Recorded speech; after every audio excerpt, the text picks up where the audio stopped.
कैसे हैं आप सभी। आई होप कि आप लोग बहुत अच्छे होंगे और अच्छे से स्टडी आप लोग कर रहे होंगे। और इस वीडियो में प्यारे बच्चों मैं आपको बताने वाला हूं कार्बन एवं उसके यौगिक यानी चैप्टर 4 में आपको बताने वाला हूं। और इसी वीडियो में प्यारे बच्चों इस चैप्टर को मैंने क्या किया है, समाप्त कर दिया है और बिल्कुल रापची के स्टाइल में प्यारे बच्चों पढ़ाया गया है। तो आइए एक एक टॉपिक लेते हैं और कंसेप्ट के साथ क्लियर करते हैं। और प्यारे बच्चों मैं आपको बता दूं इससे पीछे जितने भी चैप्टर यानी 3 चैप्टर, उन तीनों चैप्टर को मैंने क्या किया, फिनिश कर दिया। लिंक डिस्क्रिप्शन में, वहां से जाकर के आप लोग देख सकते हैं। ठीक है प्यारे बच्चों। हाँ, और इसका पीडीएफ लेना चाहते हैं, पीडीएफ भी मिल जाएगा प्यारे बच्चों हमारे पेड व्हाट्सएप ग्रुप में। नंबर नोट कर लो 8581802929। इस पर आप मैसेज करना कि सर मुझे पंकज सर का कोर्स चाहिए, वहां पे आपको रिप्लाई दे दिया जाएगा। तो चलो प्यारे बच्चों स्टार्ट करते हैं।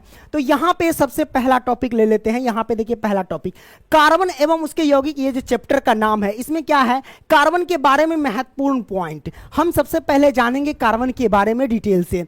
जैसा कि आप देख सकते हैं पहला पॉइंट मैंने क्या लिया कि कार्बन एक अधातु है। जैसा कि आपको भी पता है कि कार्बन क्या है प्यारे बच्चों, एक अधातु है। ठीक है, वहीं हम बात करते हैं इसकी प्रतीक यानी इसका संकेत क्या होता है बाबू, सी। कार्बन को हम सी से प्रेजेंट करते हैं। ठीक है प्यारे बच्चों, यानी रिप्रेजेंट करते हैं। वहीं हम बात करते हैं परमाणु क्रमांक, यानी इसका जो परमाणु क्रमांक होता है ये 6 होता है। कार्बन की परमाणु संख्या कितनी होती है प्यारे बच्चों, 6 होती है। ठीक है, वहीं हम बात कर ले द्रव्यमान क्रमांक की, तो द्रव्यमान क्रमांक होता है 12। अगर वहीं हम बात कर ले परमाणु द्रव्यमान की तो 12.00107 मात्रक होता है। ठीक है प्यारे बच्चों, वहीं मापक कह सकते हो।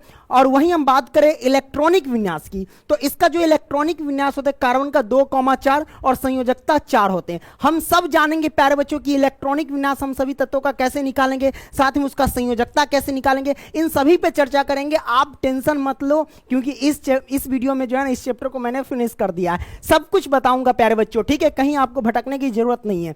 अब यहां पे देखिए प्यारे बच्चों हमने लिया कि भूपर पट्टी पर उपस्थित कार्बन की मात्रा, यानी जो पृथ्वी पर उपस्थित कार्बन की मात्रा कितनी है, वो हम इसके बारे में क्या करेंगे, चर्चा करेंगे। तो चलो स्टार्ट करते हैं प्यारे बच्चों। पहला बिंदु में मैंने क्या लिया कि भूपर पट्टी में खनिजों जैसे कार्बोनेट हो गया, हाइड्रोजन कार्बोनेट हो गया। हाइड्रोजन कार्बोनेट को आप बाइकार्बोनेट भी कह सकते हैं, इसमें कोई दिक्कत नहीं है। तो हाइड्रोजन कार्बोनेट हो गया जैसे HCO3 इसी का है। ठीक है, कोयला हो गया, वह फिर पेट्रोलियम के रूप में कितना प्रतिशत पाया जाता है प्यारे बच्चों, 0.02% के रूप में पाया जाता है। इस बात को ध्यान रखना, यानी ये सभी जो हमने बताया ये सब कितना प्रतिशत, 0.02% पाया जाता है। ठीक है, वही हम बात करते हैं अगला बिंदु। अगला बिंदु हमारे पास है कि वायुमंडल में उपस्थित कार्बन डाइऑक्साइड कितना प्रतिशत होता है, तो 0.03% होता है कार्बन डाइऑक्साइड की मात्रा। ठीक है, वायुमंडल में।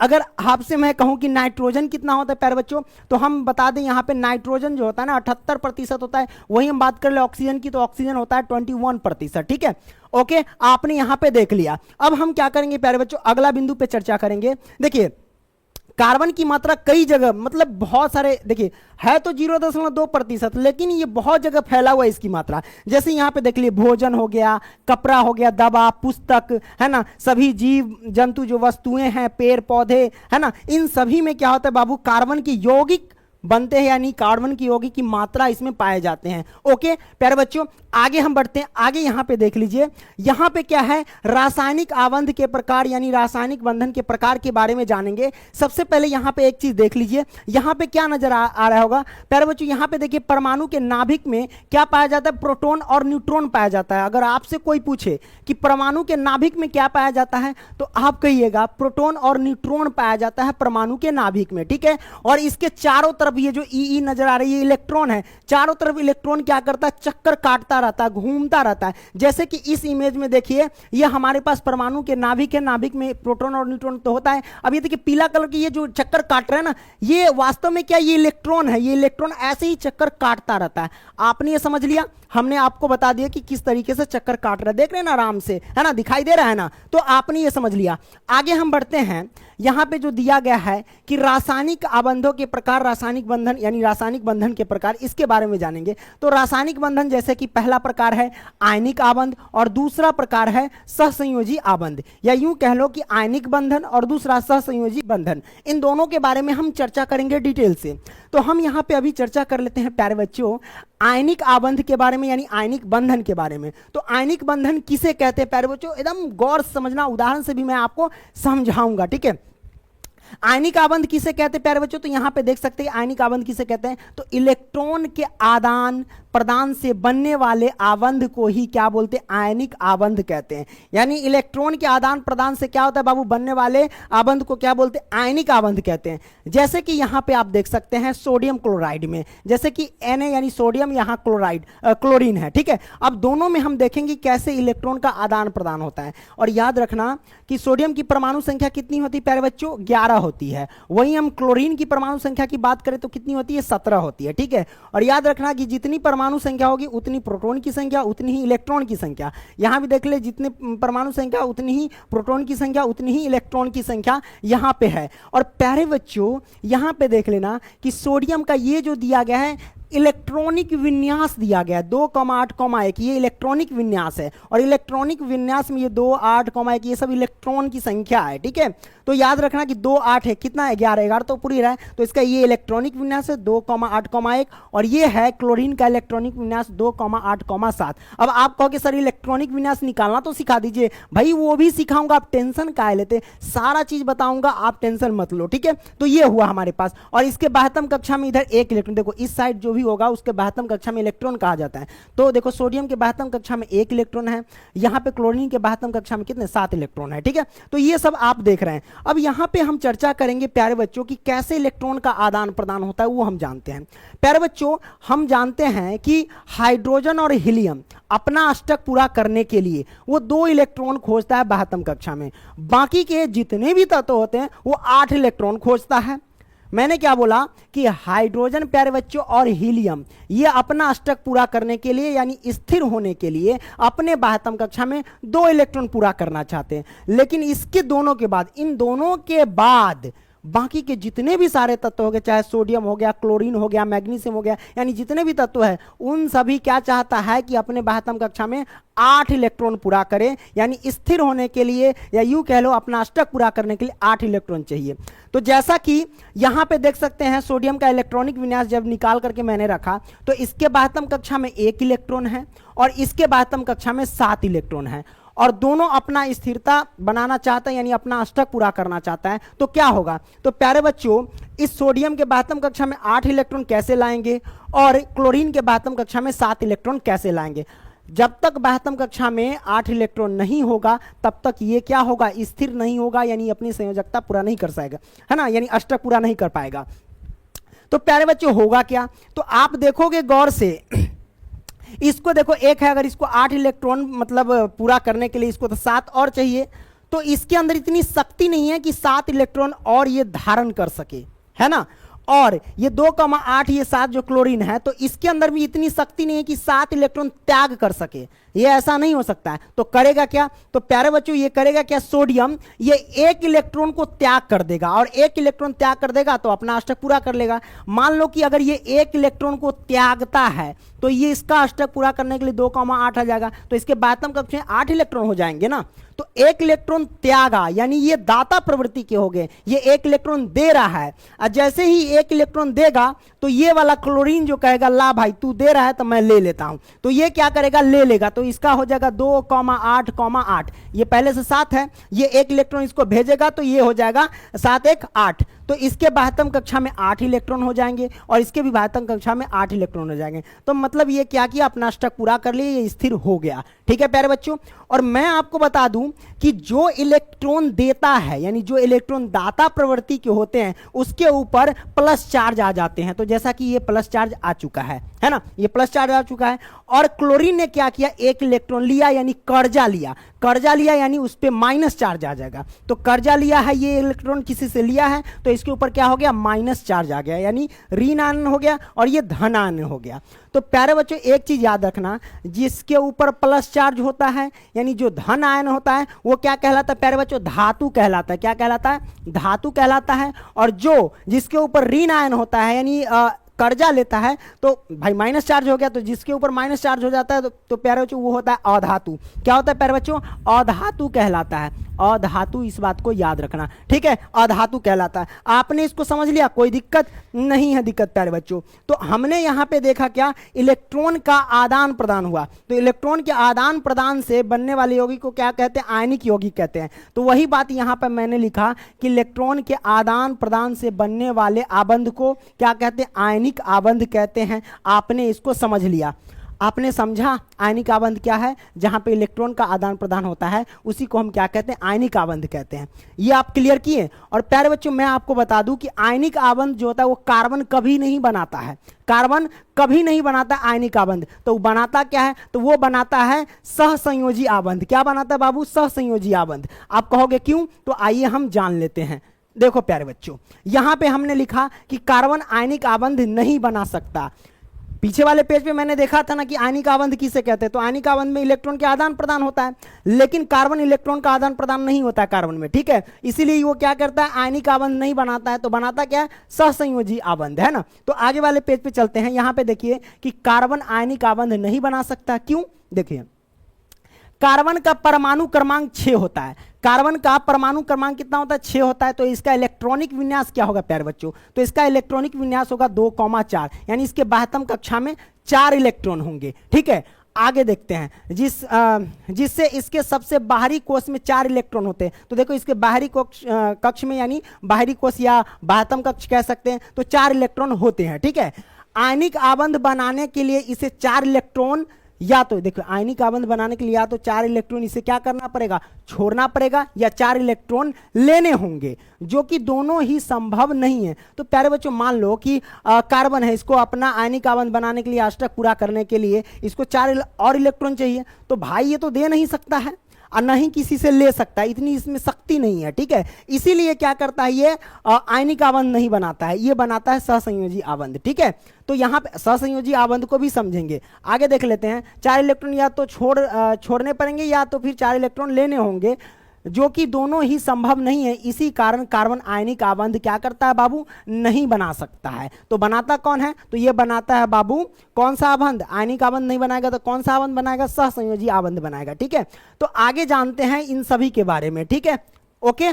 अच्छा, ये जो हमारे पास है ये आखिर क्या है प्यारे बच्चों, आपको पता है कि सहसंयोजी आबंध को, जैसे कि पीछे वाले हमने यहाँ पे आयनिक आबंध का डिस्कस किया था ना, सहसंयोजी आबंध का डिस्कस नहीं ना किया। तो सहसंयोजी आबंध का डिस्कस करने से पहले आपको क्या होगा प्यारे बच्चों, जैसे कि सहसंयोजी आबंध में होता है एकल आबंध, है ना, द्वि आबंध, त्रि आबंध, इन सब का चर्चा करेंगे तो उसमें आपको संरचना सूत्र की जरूरत पड़ेगी। जब तक आपको संरचना सूत्र कह लो या फिर इलेक्ट्रॉन बिंदु संरचना कह लो, तो जब तक आपको इलेक्ट्रॉन बिंदु संरचना समझ में नहीं आएगा तब तक आपको जैसे कि ये समझ में नहीं आएगा, सहसंयोजी आबंध के बारे में समझ में नहीं आएगा। तो हम आपको क्या बताएंगे, सबसे पहले प्यारे बच्चों संरचना सूत्र, और संरचना सूत्र कह लो या फिर इलेक्ट्रॉन बिंदु संरचना कह लो।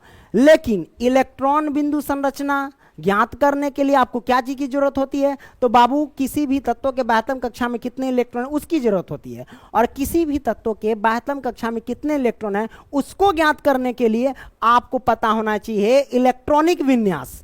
तो हम क्या करेंगे चर्चा, तो पहले कर लेते इलेक्ट्रॉनिक विन्यास पर, फिर संरचना सूत्र या फिर इलेक्ट्रॉन बिंदु संरचना ज्ञात करना सीखेंगे, फिर उसके बाद इस आबंध पे चलेंगे, हमारे पास सहसंयोजी आबंध पे हम यानी डिस्कस करेंगे, ठीक है। तो आपने इसको क्लियर कर लिया, आगे बढ़ते हैं। तो अब हम देखेंगे क्या बाबू, तो अब हम देखेंगे इलेक्ट्रॉनिक विन्यास एवं संयोजकता एवं बाह्यतम कक्ष में इलेक्ट्रॉन की संख्या। इन तीनों चीजों को हम समझ लेंगे एकदम रापची के स्टाइल में। देखो प्यारे बच्चों, जैसा कि 1 से लेकर के आप देख सकते हो 20 तक के तत्व हमने लिखा कि hydrogen, helium, lithium, beryllium, boron, है ना, सारे के सारे हमने लिख दिया। इन सभी का इलेक्ट्रॉनिक विन्यास निकालना है। तो हम ट्रिक से आपको बता देता हूं प्यारे बच्चों, क्या करना, 2,8,8,2 इस ट्रिक पर अगर जाओगे तो 1 से लेकर के 20 तक का क्या होगा प्यारे बच्चों, तो आपको निकलना आ जाएगा इलेक्ट्रॉनिक विन्यास। हम क्या करते हैं, पहले इसमें जाते हैं, फिर इसमें, फिर इसमें जाते हैं। कैसे जाएंगे, याद रखना, हम इलेक्ट्रॉनिक विन्यास निकालते हैं ना, तो जितना परमाणु की संख्या होती है उतना ही इलेक्ट्रॉन की संख्या पूरा करना होता है, ठीक है। तो ये सब इलेक्ट्रॉन की संख्या है, ऐसे समझो, ठीक है। तो प्यारे बच्चों जैसे कि हाइड्रोजन का परमाणु क्रमांक क्या है प्यारे बच्चों, 1 है। तो इसका अगर इलेक्ट्रॉनिक विन्यास निकालेंगे तो इलेक्ट्रॉन की संख्या 1 होनी चाहिए।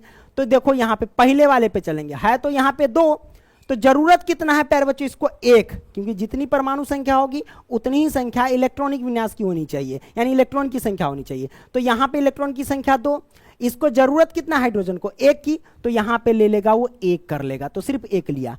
आगे बढ़ते हैं हीलियम। हीलियम का इलेक्ट्रॉनिक विन्यास कैसे निकालेंगे, तो हीलियम की परमाणु संख्या 2 है, तो हम इस वाले पहले में चलेंगे, तो पहले यहां 2 है तो हम 2 लिख लेंगे, तो यहां पे 2 लिख लिए, ठीक है, यही इलेक्ट्रॉनिक विन्यास आ गया। आगे देखिए, अगर यहां तक नहीं समझ में आता आगे समझ में आ गया। देखिए तीसरा हो गया लिथियम, तो लिथियम की परमाणु संख्या कितना है 3 है, तो इलेक्ट्रॉनिक विन्यास निकालेंगे तो हमको 3 पूरा करना पड़ेगा। तो कैसे, जैसे कि यहां पे 2 है, यहां पे क्या 2 है, तो हमने यहां पे 2 लिखा। अब आगे वाले में चलेंगे, यहां 8 है, जरूरत कितना है 3 पूरा करने के लिए, 1 इलेक्ट्रॉन की जरूरत है, तो हम यहां पे 8 है ना, इसमें से 1 इलेक्ट्रॉन ले लेंगे, तो यहां पे हमने 1 इलेक्ट्रॉन ले लिया, तो हो गया 2,1 है ना, यानी लिथियम का इलेक्ट्रॉनिक विन्यास निकला 2,1। अच्छा चलिए बेरिलियम का निकालते हैं प्यारे बच्चों। बेरिलियम का कैसे निकालेंगे, तो इसका जो परमाणु क्रमांक होता है 4 है ना, तो 4 होता है, तो इसका इलेक्ट्रॉनिक विन्यास निकालेंगे तो प्यारे बच्चों 4 ही होना चाहिए। तो प्यारे बच्चों देखो पहले 2 है, तो हम क्या करेंगे 2 ले लिए, ठीक है। आगे वाले चलते हैं, यहां पे दूसरे वाले में क्या 8 है, दूसरे वाले में क्या 8 है, जरूरत कितना है 2 और की, तो हम यहां है तो 8, जरूरत है 2 की, तो हम यहां पे 2 ले लिए, कोई दिक्कत नहीं। तो 2,2 क्या हो गया, तो इसका इलेक्ट्रॉनिक विन्यास हो गया। वही हम निकालते हैं बोरन का। बोरन का परमाणु क्रमांक कितना होता है 5 होता है, बोरन का परमाणु क्रमांक कितना होता है 5 होता है, तो 5 हम निकालेंगे, कैसे निकालेंगे, तो पहले वाले में चलेंगे, तो पहले 2 है, तो हम यहां पे लिख देंगे प्यारे बच्चों पहले 2, तो हम पहले 2 लिख दिए, कोई दिक्कत नहीं दिक्कत।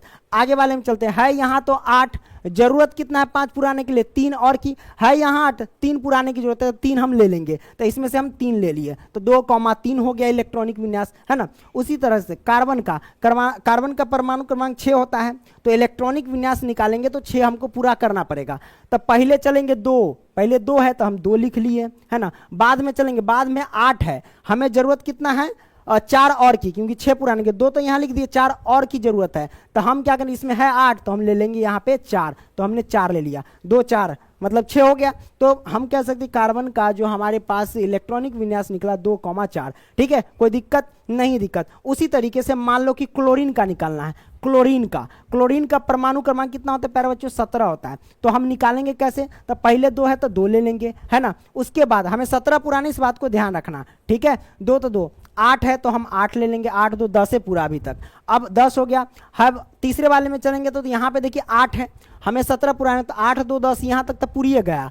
अब तीसरे वाले में 8 है, अब यही 8 अगर लिख लेंगे तो ज़्यादा हो जाएगा, 18 हो जाएगा है ना। तो जरूरत कितने 7 की, तो है तो यहाँ 8 तो हम ले लेंगे यहाँ पे 7, तो 2,8,7 आया क्लोरीन का है ना। तो हम कह सकते हैं क्लोरीन का इलेक्ट्रॉनिक विन्यास 2,8,7। तो आप देखोगे क्लोरीन का कहीं पे होगा, ये देखो यह 2,8,7 निकला हुआ है। तो आपने इसको समझ लिया, इस तरीके से 2 से यानी 20 तक आप निकाल सकते हो, 1 से लेकर के 20 तक का इलेक्ट्रॉनिक विन्यास निकाल सकते हो। और याद रखना जब हम इलेक्ट्रॉनिक विन्यास निकालते हैं तो उसके 12वीं कक्षा में जो इलेक्ट्रॉन होता है वही संख्या होती है। जैसे कि हाइड्रोजन के 12वीं कक्षा में 1 ही है समझो, तो इसके 12वीं कक्षा में 1 इलेक्ट्रॉन है।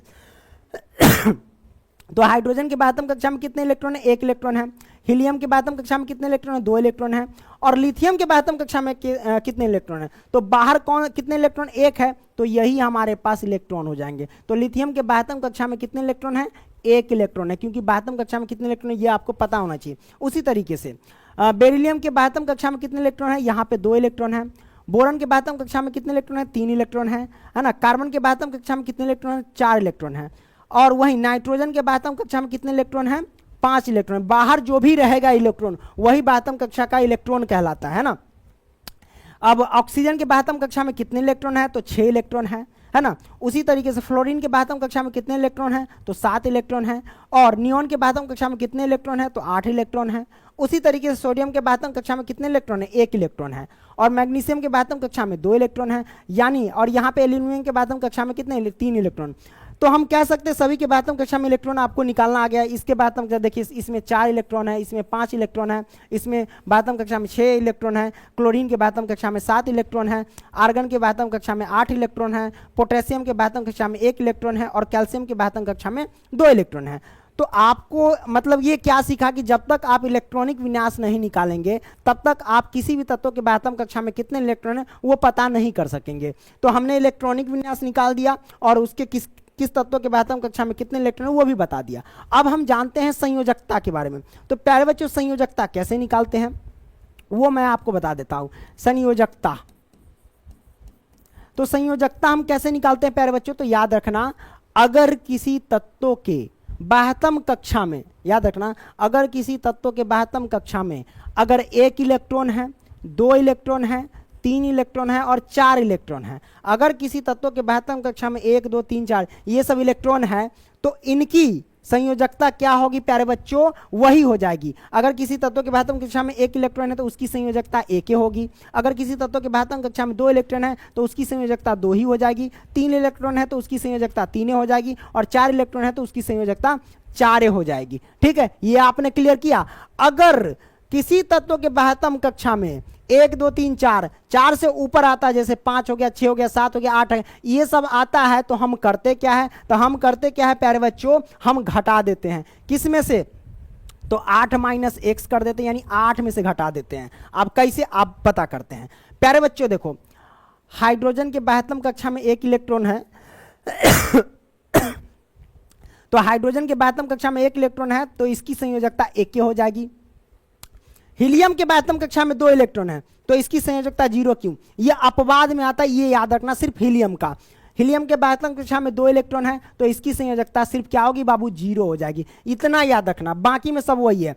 देखो लिथियम के बाह्यतम कक्षा में 1 इलेक्ट्रॉन तो इसकी संयोजकता 1 हो जाएगी, है ना। उसी तरीके से बेरिलियम के बाह्यतम कक्षा में 2 इलेक्ट्रॉन तो इसकी संयोजकता कितना हो जाएगी, 2 ही हो जाएगी। उसी तरीके से बोरॉन के बाह्यतम कक्षा में क्या है, 3 इलेक्ट्रॉन तो इसकी संयोजकता 3 हो जाएगी। कार्बन के बाह्यतम कक्षा में 4 इलेक्ट्रॉन तो इसकी संयोजकता 4 हो जाएगी। नाइट्रोजन के बाह्यतम कक्षा में 5 इलेक्ट्रॉन, अब ये 5 इलेक्ट्रॉन, मैंने क्या बोला कि 1 2 3 4 अगर इन सभी के अलावा कोई अन्य संख्या बाह्यतम कक्षा में इलेक्ट्रॉन आता है तो उसको क्या करना, 8 में से घटा देना। तो हम क्या करेंगे बाबू, इस नाइट्रोजन के बाह्यतम कक्षा में 5 इलेक्ट्रॉन आया, तो 5 इलेक्ट्रॉन आया तो हम क्या करेंगे बाबू, 8 में से 5 को घटा देंगे। तो 8 में से 5 घटाएगा तो कितना आएगा, 3 आएगा। तो हम कह सकते हैं कि इसकी संयोजकता 3 हो गई। उसी तरीके से ऑक्सीजन के बाह्यतम कक्षा में 6 इलेक्ट्रॉन है, तो 6 इलेक्ट्रॉन है तो इसकी संयोजकता कितनी होगी, तो इस 6 को हम क्या करेंगे, 8 में से घटा देंगे। तो 8 में से घटा देंगे 6 तो कितनी होगी इसकी संयोजकता, 2 हो जाएगी। तो आप देख सकते हैं 2 है। सब्जी बना रहा है ना, थोड़ा सा आ रहा है दांव को। देखो फ्लोरीन हो गया, तो फ्लोरीन के बाह्यतम कक्षा में कितने इलेक्ट्रॉन है, 7 इलेक्ट्रॉन है। तो 7 इलेक्ट्रॉन है तो हम क्या करेंगे प्यारे बच्चों, 8 में से 7 को घटा देंगे तो कितना होगा, 1 होगा। तो इसकी संयोजकता 1 हो जाएगी। कोई दिक्कत नहीं, दिक्कत। अब देखो नियॉन के बाह्यतम कक्षा में कितने इलेक्ट्रॉन, 8 इलेक्ट्रॉन, तो हम क्या करेंगे, 8 में से इस 8 को घटा देंगे तो इसकी संयोजकता 0 हो जाएगी। आगे देखते हैं, देखो सोडियम के बाह्यतम कक्षा में 1 इलेक्ट्रॉन है तो इसकी संयोजकता 1 हो जाएगी। मैंने क्या बोला, 1 2 3 4 ये सब रहेगा तो उसकी संयोजकता वही हो जाती है। मैग्नीशियम के बाह्यतम कक्षा में 2 इलेक्ट्रॉन तो इसकी संयोजकता 2 ही हो जाएगी। एल्यूमिनियम के बाह्यतम कक्षा में 3 इलेक्ट्रॉन तो इसकी संयोजकता 3 हो जाएगी। मतलब आपने सारा चीज समझ लिया संयोजकता के बारे में, कोई दिक्कत नहीं, दिक्कत ये क्लियर नहीं ना, मतलब क्लियर हो गया ना, आप कोई दिक्कत नहीं ना, ठीक है। चलो आगे बढ़ते हैं। आगे क्या जानते हैं प्यारे बच्चों, अब हम जानेंगे इलेक्ट्रॉन बिंदु संरचना के बारे में कि इलेक्ट्रॉन बिंदु संरचना हम कैसे ज्ञात करेंगे प्यारे बच्चों। तो आइए सबसे पहले एथेन का इलेक्ट्रॉन बिंदु संरचना ज्ञात करके देखते हैं। एथेन का सूत्र है C2H6। तो इसका इलेक्ट्रॉन बिंदु संरचना कैसे ज्ञात करेंगे, आराम से देखना। यहां पे कार्बन की संख्या 2 है, हम कार्बन की संख्या 2 यहां पे लिख लेते हैं, 1 कार्बन, और यहां पे लिख देते हैं 1 कार्बन, ठीक है। ये कार्बन लिख दिया मैंने। अब क्या करेंगे प्यारे बच्चों, हाइड्रोजन कितने 6 है, हम उसको भी पुट करेंगे। हम क्या करते बाबू, कार्बन की संख्या कितनी है, तो 2 है। आपको पता होना चाहिए कि कार्बन के बाह्यतम कक्षा में कितने इलेक्ट्रॉन होते हैं। तो कार्बन के बाह्यतम कक्षा में प्यारे बच्चों कितने इलेक्ट्रॉन, इसको पता करने के लिए क्या, इलेक्ट्रॉनिक विन्यास निकालना आना चाहिए। तो प्यारे बच्चों आपको पता है कि कार्बन की परमाणु संख्या 6 होती है, कार्बन की परमाणु संख्या 6 होती है, तो इसकी इलेक्ट्रॉनिक विन्यास क्या होगा, 2,4 होगा। तो इसके बाह्यतम कक्षा में 4 इलेक्ट्रॉन है, उसी बाह्यतम कक्षा में जो 4 इलेक्ट्रॉन इसको इर्द गिर्द सजा देंगे। तो जैसे हम 1 इलेक्ट्रॉन यहाँ पे सजा दिए, है ना, 1 इलेक्ट्रॉन यहाँ पे सजा दिए, अरे ये क्या मिट गया, 1 इलेक्ट्रॉन यहाँ पे, 1 इलेक्ट्रॉन यहाँ पे सजा दिए। अब हम क्या करेंगे प्यारे बच्चों, इस कार्बन के इलेक्ट्रॉन भी हम सजा देंगे। जैसे कि 1 इलेक्ट्रॉन यहाँ पे सजा दिए, है ना, 1 इलेक्ट्रॉन इसको हम चलो इससे सजाते हैं, ठीक है। ऐसे भी आप क्रॉस करके भी इलेक्ट्रॉन को दर्शा सकते हो। 1 इलेक्ट्रॉन यहाँ भी, 1 इलेक्ट्रॉन यहाँ भी, 1 इलेक्ट्रॉन यहाँ भी, 1 इलेक्ट्रॉन कर दे, चलो 1 इलेक्ट्रॉन कर दिए, हमने सजा दिया।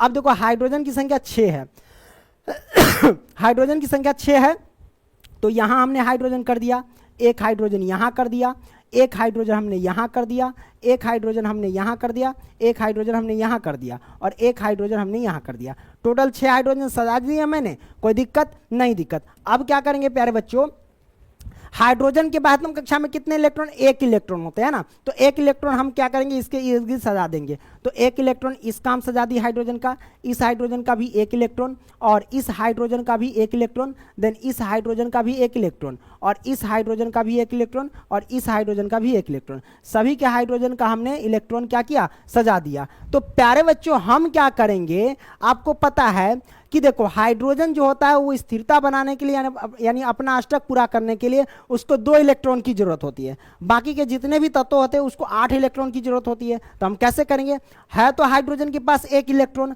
अब इसको स्थिर होने के लिए कितने जरूरत है, यानी अष्टक पूरा करने के लिए 2 इलेक्ट्रॉन की आवश्यकता है। तो इसको अगर 2 इलेक्ट्रॉन की आवश्यकता है तो कैसे लेगा, तो इस कार्बन से क्या करेगा, साझेदारी करेगा। क्या करेगा प्यारे बच्चों, साझेदारी करेगा। तो ई ले लेगा क्या, कि इससे क्या करेगा, ले लेगा ऐसे इलेक्ट्रॉन। तो ई हाइड्रोजन ने क्या किया, कार्बन से 1 इलेक्ट्रॉन ले लिया, साझा कर लिया, ठीक है। 1 इलेक्ट्रॉन पहले से, 1 इलेक्ट्रॉन यहाँ पे, 2 इलेक्ट्रॉन यानी अपना अष्टक पूरा कर लिया। बाकी ये भी हाइड्रोजन क्या करेगा, कार्बन भाई तू भी मुझे 1 इलेक्ट्रॉन दे, तो ये भी क्या किया, 1 इलेक्ट्रॉन यहाँ से ले लिया। अब इस हाइड्रोजन के भी 2 इलेक्ट्रॉन हो गए, 1 इलेक्ट्रॉन यहाँ, 1 इलेक्ट्रॉन यहाँ, तो ये भी अपना अष्टक पूरा कर लिया। फिर उसी तरीके से ये भी हाइड्रोजन अपना अष्टक पूरा कर लिया। उसी तरीके से क्या किया, ये भी हाइड्रोजन अपना अष्टक पूरा कर लिया। अब ये भी हाइड्रोजन अपना अष्टक पूरा कर लेगा, और ये भी हाइड्रोजन अपना क्या किया, अष्टक पूरा कर लिया। कोई दिक्कत नहीं, सब हाइड्रोजन अष्टक पूरा कर लिया। अब कहता है कार्बन तू सब तो पूरा कर लिया, अब हमरो चाहिए, अगर तू हमरा से लिया तो हमको भी तो दो। इसको चाहिए अष्टक पूरा करने के लिए 8 इलेक्ट्रॉन। तो ये क्या करेगा, जिस जिस से लिया उस सब से भी ले लेगा। तो कैसे लेगा प्यारे बच्चों, वो मैं आपको तरीका बता देता हूं कैसे लेगा। तो सब तो पूरा कर लिया हाइड्रोजन, कार्बन कहेगा भैया हमारा 8 इलेक्ट्रॉन चाहिए। तो 8 इलेक्ट्रॉन कैसे, तो देखो यहाँ पे 2 इलेक्ट्रॉन है, और यहाँ भी 2 इलेक्ट्रॉन है, और यहाँ भी 2 इलेक्ट्रॉन, यहाँ भी 2 इलेक्ट्रॉन है ना। ये हाइड्रोजन का यहाँ पे हमने नहीं लिखा था, शायद मिट गया होगा ये भी, है ना। तो 2 इलेक्ट्रॉन 2 इलेक्ट्रॉन, 4 4 2 6 और 6 2 8, 8 इलेक्ट्रॉन यहाँ है। तो ये ऐसे घुमाएगा राउंड, सीधा कहेगा चल भाई अब हमको भी तो चाहिए अष्टक पूरा करने के लिए, ठीक है। तो लो भाई ये इस तरीके से कार्बन राउंड लगा लिया। अब इस राउंड में देखो 8 इलेक्ट्रॉन है कि नहीं, 2 2 4 2 6 और 2 8, 8 इलेक्ट्रॉन पूरा कर लिया मतलब ये भी अपना अष्टक पूरा कर लिया, ठीक है। अब देखो ये भी कार्बन लेगा, तो 2 यहाँ 2 यहाँ, 4 4 2 6 6 2 8, तो ये भी इस तरीके से घुमा लेगा, और ये भी अष्टक अपना क्या करेगा प्यारे बच्चों, पूरा कर लेगा, ठीक है। तो ये हमने बना दिया, और इसी को कहते हैं इलेक्ट्रॉन बिंदु संरचना, ठीक है। ये हमने ले आया। इसका संरचना सूत्र एक और है, हम बना करके आपको बता देते हैं कैसे बनाएंगे बाबू। कार्बन है, ठीक है।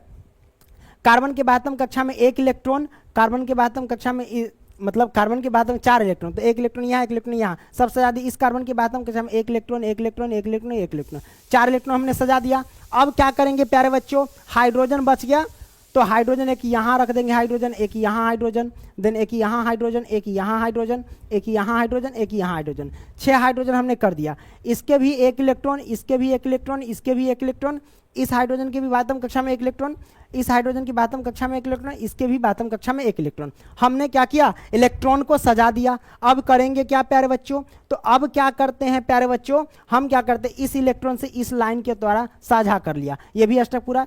मतलब ये भी तरीका है कि इससे मिला दो, ये भी एक संरचना सूत्र हो गया, ठीक है। इस तरीके से भी बना सकते हो, तो ये भी चलेगा और ये भी चलेगा, दोनों तरीके से मैंने आपको बना दिया।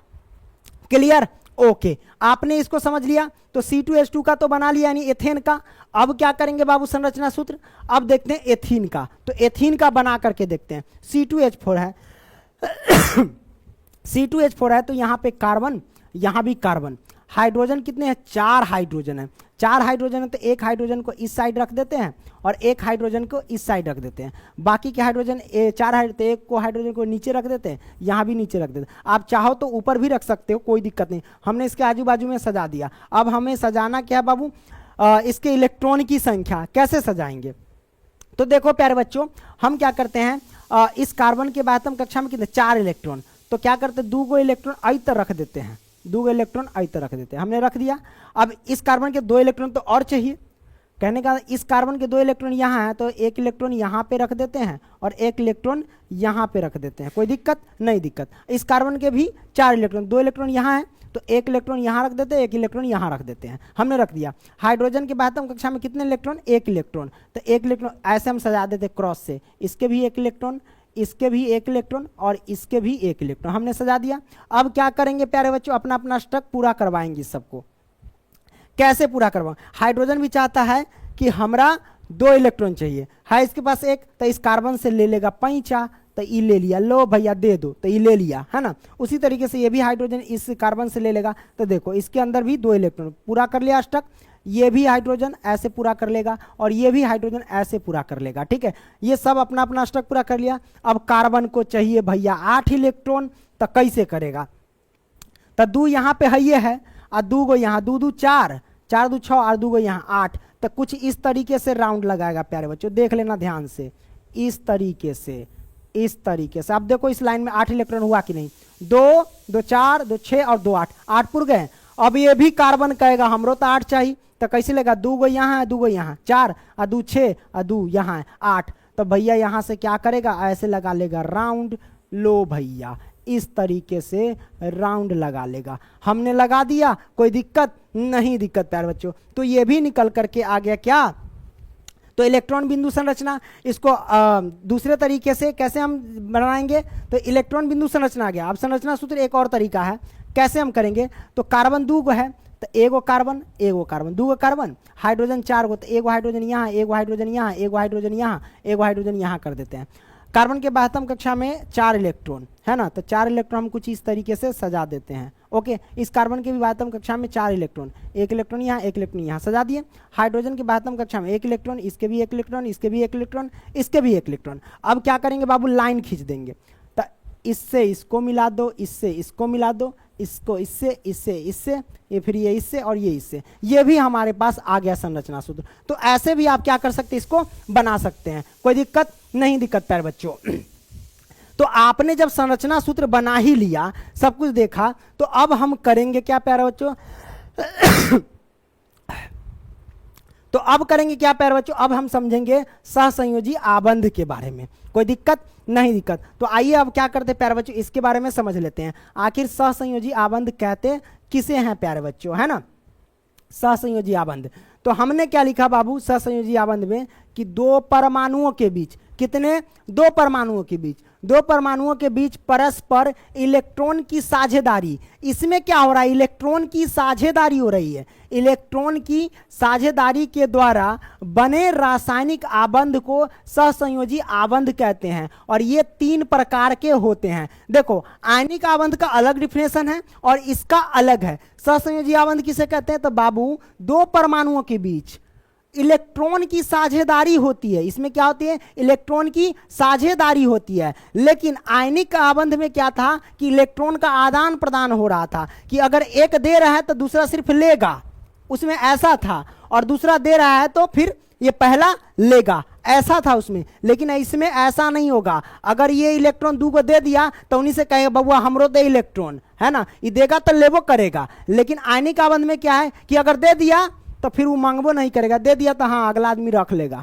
ऐसा है उसमें। ठीक है, तो सहसंयोजी आबंध किसे कहते हैं, 2 परमाणुओं के बीच परस्पर इलेक्ट्रॉन की साझेदारी के द्वारा बने रासायनिक आबंध को सहसंयोजी आबंध कहते हैं, और ये 3 प्रकार के होते हैं। जैसे कि पहला एकल सहसंयोजी आबंध, दूसरा सहसंयोजी आबंध और तीसरा त्रिसंयोजी आबंध, तीनों के बारे में जानेंगे। लेकिन यहाँ पे जान लेते हैं इस डिफिनेशन को एग्जाम्पल के माध्यम से हम यहाँ पे प्यारे बच्चों समझ लेते हैं। जैसे कि O2 है ना, O2 अणु के बारे में जान लेते हैं। O2 अणु का हम संरचना सूत्र बनाते हैं तो वाक्य में ये क्या मतलब सहसंयोजी आबंध का उदाहरण है या फिर आयनिक आबंध का उदाहरण है। तो प्यारे बच्चों देख लेते हैं, अगर इलेक्ट्रॉन सिर्फ कोई देगा है ना और अगला ग्रहण करेगा तो वो हो जाएगा आयनिक आबंध का उदाहरण।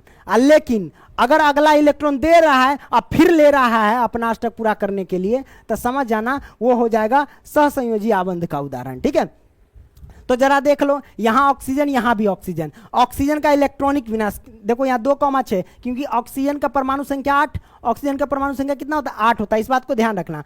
तो बाबू ऑक्सीजन का इलेक्ट्रॉनिक विन्यास 2,6 होता है। आपने सीख लिया कि इलेक्ट्रॉनिक विन्यास कैसे निकालते हैं, हमने पीछे वाले पेज पे बताया था ना। तो इसका भी 2,6, इसका भी 2,6।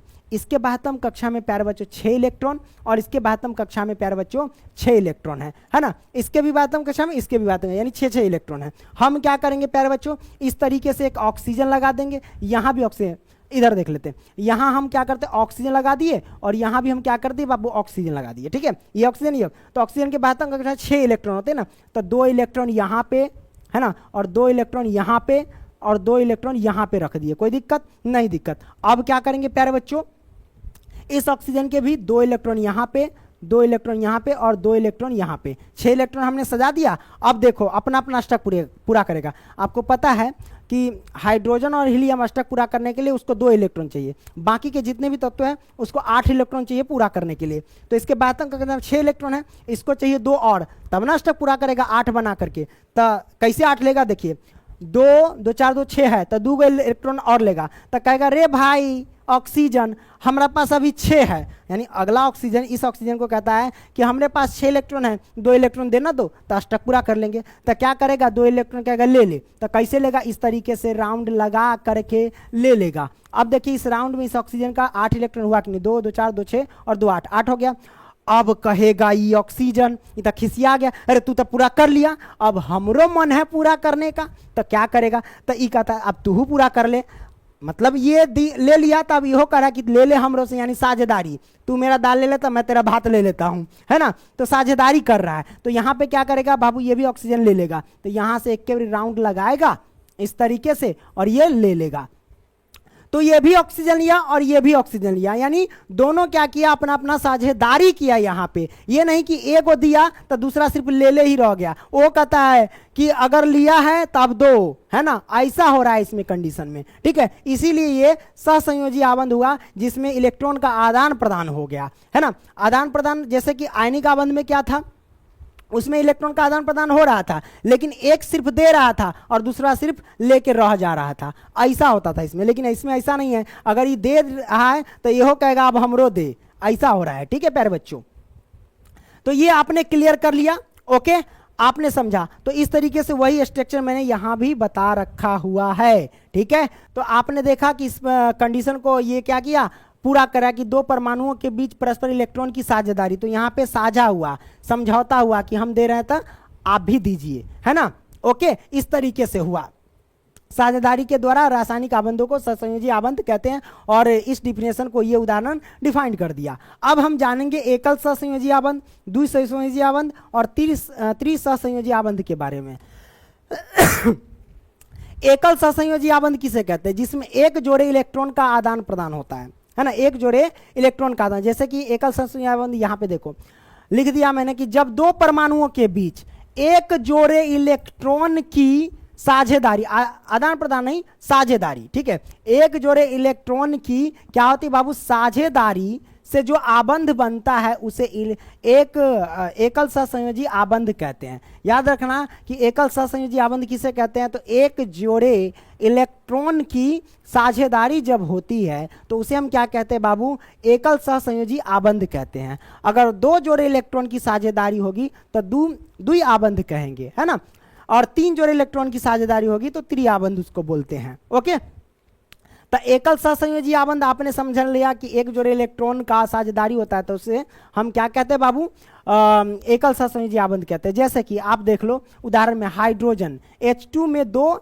हाइड्रोजन परमाणुओं के बीच एकल आबंध होते हैं। कैसे होते हैं आप यहाँ पे देख लो, जैसे कि इसके हाइड्रोजन के भी बाह्यतम कक्षा में कितने, 1 इलेक्ट्रॉन होते हैं, और इसके भी बाह्यतम कक्षा में 1 इलेक्ट्रॉन होते हैं। या फिर ऐसे कह सकते हो कि ऑक्सीजन बोले हैं, हाइड्रोजन बोले हैं ना, तो इस हाइड्रोजन की अगर बात किया जाए क्या, तो इलेक्ट्रॉनिक विन्यास तो एक ही होता है, और इस हाइड्रोजन की भी इलेक्ट्रॉनिक विन्यास एक ही होता है। तो इसके बाह्यतम कक्षा में 1 के इलेक्ट्रॉन होंगे, इसके भी बाह्यतम कक्षा में 1 इलेक्ट्रॉन होंगे। तो जैसा कि आप देख सकते हैं, एक हाइड्रोजन यहाँ, एक हाइड्रोजन यहाँ, तो इसके बाह्यतम कक्षा में 1 इलेक्ट्रॉन, इसके बाह्यतम कक्षा में 1 इलेक्ट्रॉन। तो ई क्या करेगा प्यारे बच्चों, कहेगा अपना स्टक पूरा करने के लिए हमें तो 2 इलेक्ट्रॉन की आवश्यकता है, तो ये हाइड्रोजन एक से यहाँ पे ले लेगा, और फिर क्या करेगा, ये हाइड्रोजन यहाँ से फिर इसका राउंड लगा के ऐसे ले लेगा। तो दोनों अपना पूरा कर लिया। तो इसमें कितने इलेक्ट्रॉन की साझेदारी हुई, तो एक जोड़ी में कितना, 2 इलेक्ट्रॉन होते हैं, है ना। तो एक जोड़ी इलेक्ट्रॉन की साझेदारी हुई, यहाँ पे देख सकते हो। तो इसको आप ऐसे भी लिख सकते हैं, जैसे हाइड्रोजन हो गया, यहाँ भी हाइड्रोजन, इसके 1 इलेक्ट्रॉन, यहाँ भी 1 इलेक्ट्रॉन, एक लाइन खींच दो, ऐसे भी बना सकते हो संरचना सूत्र। तो ये भी आपने सीख लिया। तो ये उदाहरण किसका हुआ बाबू, एकल सहसंयोजी आबंध का उदाहरण हो गया। आइए हम आगे बढ़ते हैं, प्यारे बच्चों, यहाँ पे द्विसहसंयोजी आबंध के बारे में। द्विसहसंयोजी आबंध में क्या है कि जब 2 परमाणुओं के बीच 2 जोड़े इलेक्ट्रॉन, अब यहाँ पे देखो 2 जोड़े इलेक्ट्रॉन, यहाँ पे क्या है कि जब 2 परमाणुओं के बीच 2 जोड़े इलेक्ट्रॉन की साझेदारी होती है, जो आबंध बनाता है, तो उसे हम क्या कहते हैं बाबू, द्विसहसंयोजी आबंध कहते हैं। ठीक है, उदाहरण में यहाँ पे देख सकते हैं O2 का देख लेते हैं। O2 का पीछे वाले पेज पे देखे थे, वही उदाहरण यहाँ पे चिपका दिया गया है ना। O2 का हमने बताया था ना, यहाँ पे देख सकते हो, ये O2 का ही तो बताया था, है ना। O2 का उदाहरण उसमें द्वि में चला जाएगा, है ना, इसमें लागू हो जाए। क्यों, क्योंकि इसमें क्या होता है बाबू, 2 जोड़े इलेक्ट्रॉन की साझेदारी होती है। कितने, जब 2 परमाणुओं के बीच 2 जोड़े इलेक्ट्रॉन, यहाँ पे देख सकते हैं 2 जोड़े इलेक्ट्रॉन, जैसे कि 2 जोड़े में कितने इलेक्ट्रॉन हुआ, 4 इलेक्ट्रॉन हुआ कि नहीं, तो 2 यहाँ पे 2 यहाँ पे 4 इलेक्ट्रॉन हुआ ना। तो 2 जोड़े इलेक्ट्रॉन की साझेदारी होती है, तो उसे हम क्या कहते हैं बाबू, द्विसहसंयोजी आबंध कहते हैं। ये भी क्लियर कर लिया। त्रिआबंध यानी त्रिसहसंयोजी आबंध के बारे में जान लेते हैं। त्रिसहसंयोजी आबंध क्या कहता है कि सहसंयोजी आबंध यानी जब 2 परमाणुओं के बीच 3 जोड़े इलेक्ट्रॉन की साझेदारी से जो आबंध बनता है, तो उसे त्रिसहसंयोजी आबंध कहते हैं। उदाहरण के लिए N2 हो गया, N2 अणु में 2 परमाणुओं के बीच त्रिसहसंयोजी आबंध होते हैं, जैसे कि यहाँ पे देख सकते हैं। आप चाहो तो फिर से बना सकते हो। तो नाइट्रोजन का अगर बात करें इलेक्ट्रॉनिक विन्यास क्या, तो 2,5 होता है। तो इसके बाह्यतम कक्षा में कितने इलेक्ट्रॉन है, 5 इलेक्ट्रॉन है ना। तो देख लो, हम यहाँ पे करके बता देते हैं, ये यहाँ पे हम करके बता ही देते, क्या दिक्कत है, कोई दिक्कत नहीं, दिक्कत। तो यहाँ पे देख लो N2 का, तो नाइट्रोजन यहाँ भी हम नाइट्रोजन कर देते हैं। देखो नाइट्रोजन के बाह्यतम कक्षा में कितने इलेक्ट्रॉन, 5 इलेक्ट्रॉन है। तो 1 इलेक्ट्रॉन हम क्या करेंगे प्यारे बच्चों, यहाँ पे रखेंगे, 1 इलेक्ट्रॉन यहाँ, 1 इलेक्ट्रॉन यहाँ, 2 इलेक्ट्रॉन को यहाँ पे रख देते हैं। चलो 5 इलेक्ट्रॉन, इसका भी 1 इलेक्ट्रॉन, इसका भी 1 इलेक्ट्रॉन, इसका भी 1 इलेक्ट्रॉन, यानी 3, और 2 इलेक्ट्रॉन ऊपर रख देते हैं। टोटल हो गए 5 इलेक्ट्रॉन। अब साझेदारी कैसे करेगा प्यारे बच्चों, तो आपको पता है अपना स्टक पूरा करने के लिए इसको कितने इलेक्ट्रॉन की जरूरत है, 8 इलेक्ट्रॉन की। तो 3 और 2 5, तो पहले 3 इसको और चाहिए, तो इस नाइट्रोजन से यहाँ पे ले लेगा, ये ले लिया, तो इससे ये ले लिया, फिर ये नाइट्रोजन कहेगा हमको भी दो, तो इससे फिर ये ले लेगा, है ना। तो इस तरीके से साझेदारी किया, 3 इलेक्ट्रॉन, यानी 3 और 3 6 इलेक्ट्रॉन, तो कह सकते हैं 3 जोड़े, है ना, 3 जोड़े इलेक्ट्रॉन की साझेदारी हुई यहाँ पे। ठीक है, तो ये हमारा आंसर हो गया। कोई दिक्कत नहीं है, दिक्कत प्यारे बच्चों। इसको आप ऐसे भी बना सकते हो, ये नाइट्रोजन होगा, H लिखा गया है, नाइट्रोजन होगा। ठीक है, इस तरीके से भी संरचना सूत्र बना सकते हो, कोई दिक्कत नहीं ना, दिक्कत प्यारे बच्चों, हेलो, है ना। समझ में आ गया त्रिआबंध के बारे में। आगे बढ़ते हैं प्यारे बच्चों, आगे क्या कहता है, सहसंयोजी यौगिक के गुण के बारे में जान लेते हैं, यानी इसके क्वालिटी के बारे में जान लेते हैं। क्या जान लेते हैं बाबू, तो यहाँ पे मैंने लिखा सहसंयोजी यौगिक के निम्नलिखित गुण होते हैं, यानी निम्नलिखित गुण है। पहला गुण क्या है, ये सामान्यतः द्रव यानी लिक्विड फॉर्म में, द्रव या गैसीय अवस्था में पाए जाते हैं। या तो बाबू ये लिक्विड फॉर्म में होगा या ये गैस के फॉर्म में होगा। कौन, तो सहसंयोजी यौगिक का ये गुण है, यानी सहसंयोजी जो भी होंगे वो इस फॉर्म में होते हैं, या तो लिक्विड या तो फिर गैस के फॉर्म में। दूसरा, इनका गलनांक व क्वथनांक कम होता है। इनका जो गलनांक होता है, जिस टेम्परेचर पे कोई भी चीज गलने लगता है तो उसे हम गलनांक कहते हैं, और जिस टेम्परेचर पे कोई भी चीज उबलने लगता है तो उसे हम क्वथनांक कहते हैं। तो गलनांक के बारे में समझ लिया और क्वथनांक के बारे में समझ लिया कि गलनांक क्या होता है और क्वथनांक होता है। एक बार फिर से कि गलनांक उसे कहते हैं जिस टेम्परेचर पे कोई भी वस्तु, कोई भी पदार्थ गलने लगता है उसे गलनांक कहते हैं, और जिस टेम्परेचर पे कोई भी पदार्थ उबलने लगता है तो उसे क्वथनांक कहते हैं। ठीक है, तो इनका गलनांक व क्वथनांक कम होता है। ओके, एवं तीसरा पॉइंट, ये आमतौर पर पानी में अघुलनशील होते हैं, यानी पानी में ये घुलता नहीं है। ठीक है, चौथा, ये विद्युत के कुचालक होते हैं। ये जो होते हैं ना, आयनिक या फिर ऐसे कह सकते हैं सहसंयोजी यौगिक जो भी होते हैं, ये विद्युत के कुचालक होते हैं। कुचालक का मतलब इसमें बिजली नहीं बहती है, कुचालक का मतलब ही होता है बिजली नहीं बहना। ठीक है, तो ये भी आपने क्लियर कर लिया। आगे वाले पॉइंट पे चलते हैं। कार्बन एवं उसके यौगिक में आगे पॉइंट है अपरूप। अपरूपता के बारे में जान लेते हैं, या अपरूप कह लो, है देख लो अपरूप के बारे में। कार्बन के कितने अपरूप? 3 अपरूप होते हैं। कौन कौन? यहाँ पे देख सकते हो, हीरा, ग्रेफाइट और फुलरीन, ये 3 अपरूप होते हैं। आमतौर पर एग्जाम में पूछ दिया जाता है कि कार्बन के 2 अपरूप के नाम बताएं, तो आप देखते हैं कि हीरा और ग्रेफाइट ज़्यादातर दिखने को मिलता है ना। देख सकते हो यहाँ पे हीरा बेचारा मूव कर रहा है ना, खूब घूम रहा है। यहाँ पे फुलरीन मूव कर रहा है दिख रहा है कि नहीं दिख रहा है? दिख रहा होगा। तो यहाँ पे अपरूप के बारे में जान लेते। देखिए, एक ही तत्वों के भिन्न, क्या कहता है, एक ही तत्वों के भिन्न भिन्न रूप जिसके रासायनिक गुण, यहाँ पे क्या है, रासायनिक गुण समान लेकिन भौतिक गुण अलग अलग होते हैं, उसे हम अपरूप कहते हैं। कार्बन के 3 अपरूप होते हैं जो निम्न प्रकार है। ये 3 अपरूप है निम्न प्रकार। तो यहाँ पे समझने वाली बात क्या है, कहता है कि एक ही तत्वों के जैसे कार्बन के 3 अपरूप, कार्बन एक ही तत्व है, उनके ये 3 अपरूप है। तो यहाँ पे देखो कि एक ही तत्वों के भिन्न भिन्न रूप यानी अलग अलग रूप जिसके रासायनिक गुण समान होते हैं। प्यारे बच्चों, रासायनिक गुण समान का मतलब समझ रहे हैं? रासायनिक गुण समान का मतलब ये हुआ, जैसे कि अगर ये हीरा है तो हीरा को अगर गर्म करते हैं यानी जलाते हैं तो कार्बन निकलता है। उसी तरीके से ग्रेफाइट को जलाते हैं तो इससे भी कार्बन डाइऑक्साइड निकलता है ना। तो कहने का मतलब जलाने पर अगर एक ही चीज आ रहा है तो ये रासायनिक परिवर्तन हो गया, यानी रासायनिक गुण हो गया। अब हम समझते हैं कि भौतिक गुण क्या होता है। तो भौतिक गुण होता है, जैसे कि प्यारे बच्चों ये हीरा है, तो हीरा क्या होता है प्यारे बच्चों? भंगुर होता है। और ग्रेफाइट भी क्या होता है प्यारे बच्चों? भंगुर ही होता है। ठीक है, अगर हीरा को अगर मारोगे कस करके तो क्या होगा, ये फट जाएगा, और ग्रेफाइट को भी मारोगे कस करके तो ये फट जाएगा। ठीक है, तो भौतिक गुण के बारे में जान लिए और रासायनिक गुण के बारे में जान लिए। यहाँ पे है हीरा, ग्रेफाइट, ये फ्लोरीन, ये तीनों के बारे में जान लिया कि तीनों ये क्या है, कार्बन के अपरूप है। ये काफी ज्यादा इंपॉर्टेंट भी है। ओके, कोई दिक्कत नहीं है, दिक्कत प्यारे बच्चों, है ना। आगे बढ़ते हैं। यहाँ पे क्या है, ये तो हीरा एकदम डायमंड जो है घूम रहा है ना, एकदम मजा से। देख लो, अरे रोशनी इसमें से ना निकल रहा है कि ना, ही निकल रहा है।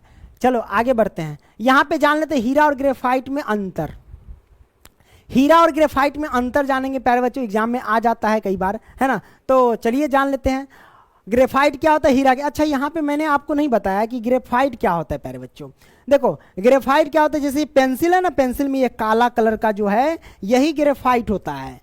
ग्रेफाइट का यूज हम कहाँ करते हैं प्यारे बच्चों? चिकना चीज, जहाँ जैसे घर्षण कम करने के लिए। कोई भी चीज जहाँ पे घर्षण होती है, जैसे कोई पीसता ऐसे से रगड़ता है, तो उस बीच में अगर डाल देते हैं तो वहाँ पे क्या होता है, घर्षण कम होता है, यानी घिसता कम है वो वस्तु। तो वहाँ भी इसका हम यूज करते हैं प्यारे बच्चों। हीरा का तो आप जानवे करते हैं, किस में यूज करते हैं बाबू? तो डायमंड वगैरह, मतलब आभूषण वगैरह सब बनाने के लिए हम यूज कर लेते हैं इसका। आगे देखते हैं हीरा और ग्रेफाइट में अंतर क्या है। अंतर दोनों में जान लेते हैं प्यारे बच्चों। यहाँ पे क्या है, पहला, हीरा प्राकृतिक में कठोर पदार्थ है। हीरा तो आपको पता है कि सबसे कठोर पदार्थ कौन है प्रकृति में, तो हीरा ही, इस बात को ध्यान रखना। ठीक है, और वहीं हम बात कर ले दूसरा इसमें तो इसकी संरचना त्रियामी होती है। इसकी संरचना कैसी होती है बाबू? त्रियामी होती है, एवं इसका गलनांक बहुत उच्च होता है। और उसी तरीके से अगला देख लेते हैं, यह विद्युत का कुचालक होता है, यानी इसमें विद्युत नहीं बहता हीरा में। पांचवा, यह पारदर्शी होता है, यानी इसके आर पार हम देख सकते हैं। ठीक है, हीरा पारदर्शी होता है। वही हम ग्रेफाइट की बात करें तो ग्रेफाइट क्या है प्यारे बच्चों? ग्रेफाइट एक कोमल पदार्थ होता है।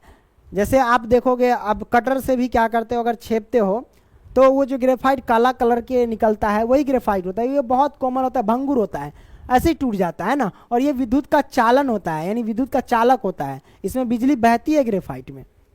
दूसरा, इसकी संरचना षटकोणीय होते हैं। तीसरा, इसका गलनांक हीरे के गलनांक से काफ़ी कम होता है। इसका गलनांक जो यानी गलने का जो टेम्परेचर होता है, हीरे तो काफ़ी ऊंच हो गया लेकिन इसका काफ़ी कम होता है, ठीक है। वही हम बात कर लेते चौथा, यह विद्युत का सुचालक होता है, यानी इसमें बिजली बहती है। और यह अपारदर्शी होता है, यानी इसके आर पार हम देख नहीं सकते हैं प्यारे बच्चों। यह भी क्लियर कर लिया। अब जानते हैं फुलरीन के बारे में। जैसे कि यहाँ पे देख सकती है फुलरीन, ये खूब आराम से मूव कर रहा है। इसके बारे में जान लेते हैं फुलरीन के बारे में, ये क्या चीज़ है। देखो, यह कार्बन का अपरूप है, कार्बन के अपरूप 3 हैं, हीरा, ग्रेफाइट और फुलरीन। तो आपने पहला पॉइंट देखा कि यह जो है कार्बन का अपरूप है। दूसरा, यह गोलाकार अणुओं के रूप में परस्पर 60 कार्बन के परमाणुओं से जुड़े होते हैं। कहने का मतलब ये जो आप देख रहे हैं ना फुलरीन, ये भी फुलरीन का चित्र है, ये 60 कार्बन के परमाणुओं से जुड़ करके बने होते हैं। इस बात को समझ लिया। अगला पॉइंट है यहाँ पे ये पॉइंट, यह फुटबॉल जैसा गोल होता है। देख सकते हो ये फुटबॉल जैसा गोल ही है फुलरीन, है ना। वही हम बात करते हैं। इसका खोज बकमिंस्टर, क्या है, बकमिंस्टर है ना। इसका खोज बकमिंस्टर फूल नामक अमेरिकी वैज्ञानिक ने किया। फुलरीन का खोज कहाँ के वैज्ञानिक ने किया, तो अमेरिका के वैज्ञानिक ने किया। उसका नाम क्या है प्यारे बच्चों, तो बकमिंस्टर फूल नामक, है ना, फूल नाम, बकमिंस्टर फूल कह सकते हो। तो इन्हीं के नाम पर फुलरीन पड़ा हुआ है। ओके, तो ये भी आपने समझ लिया।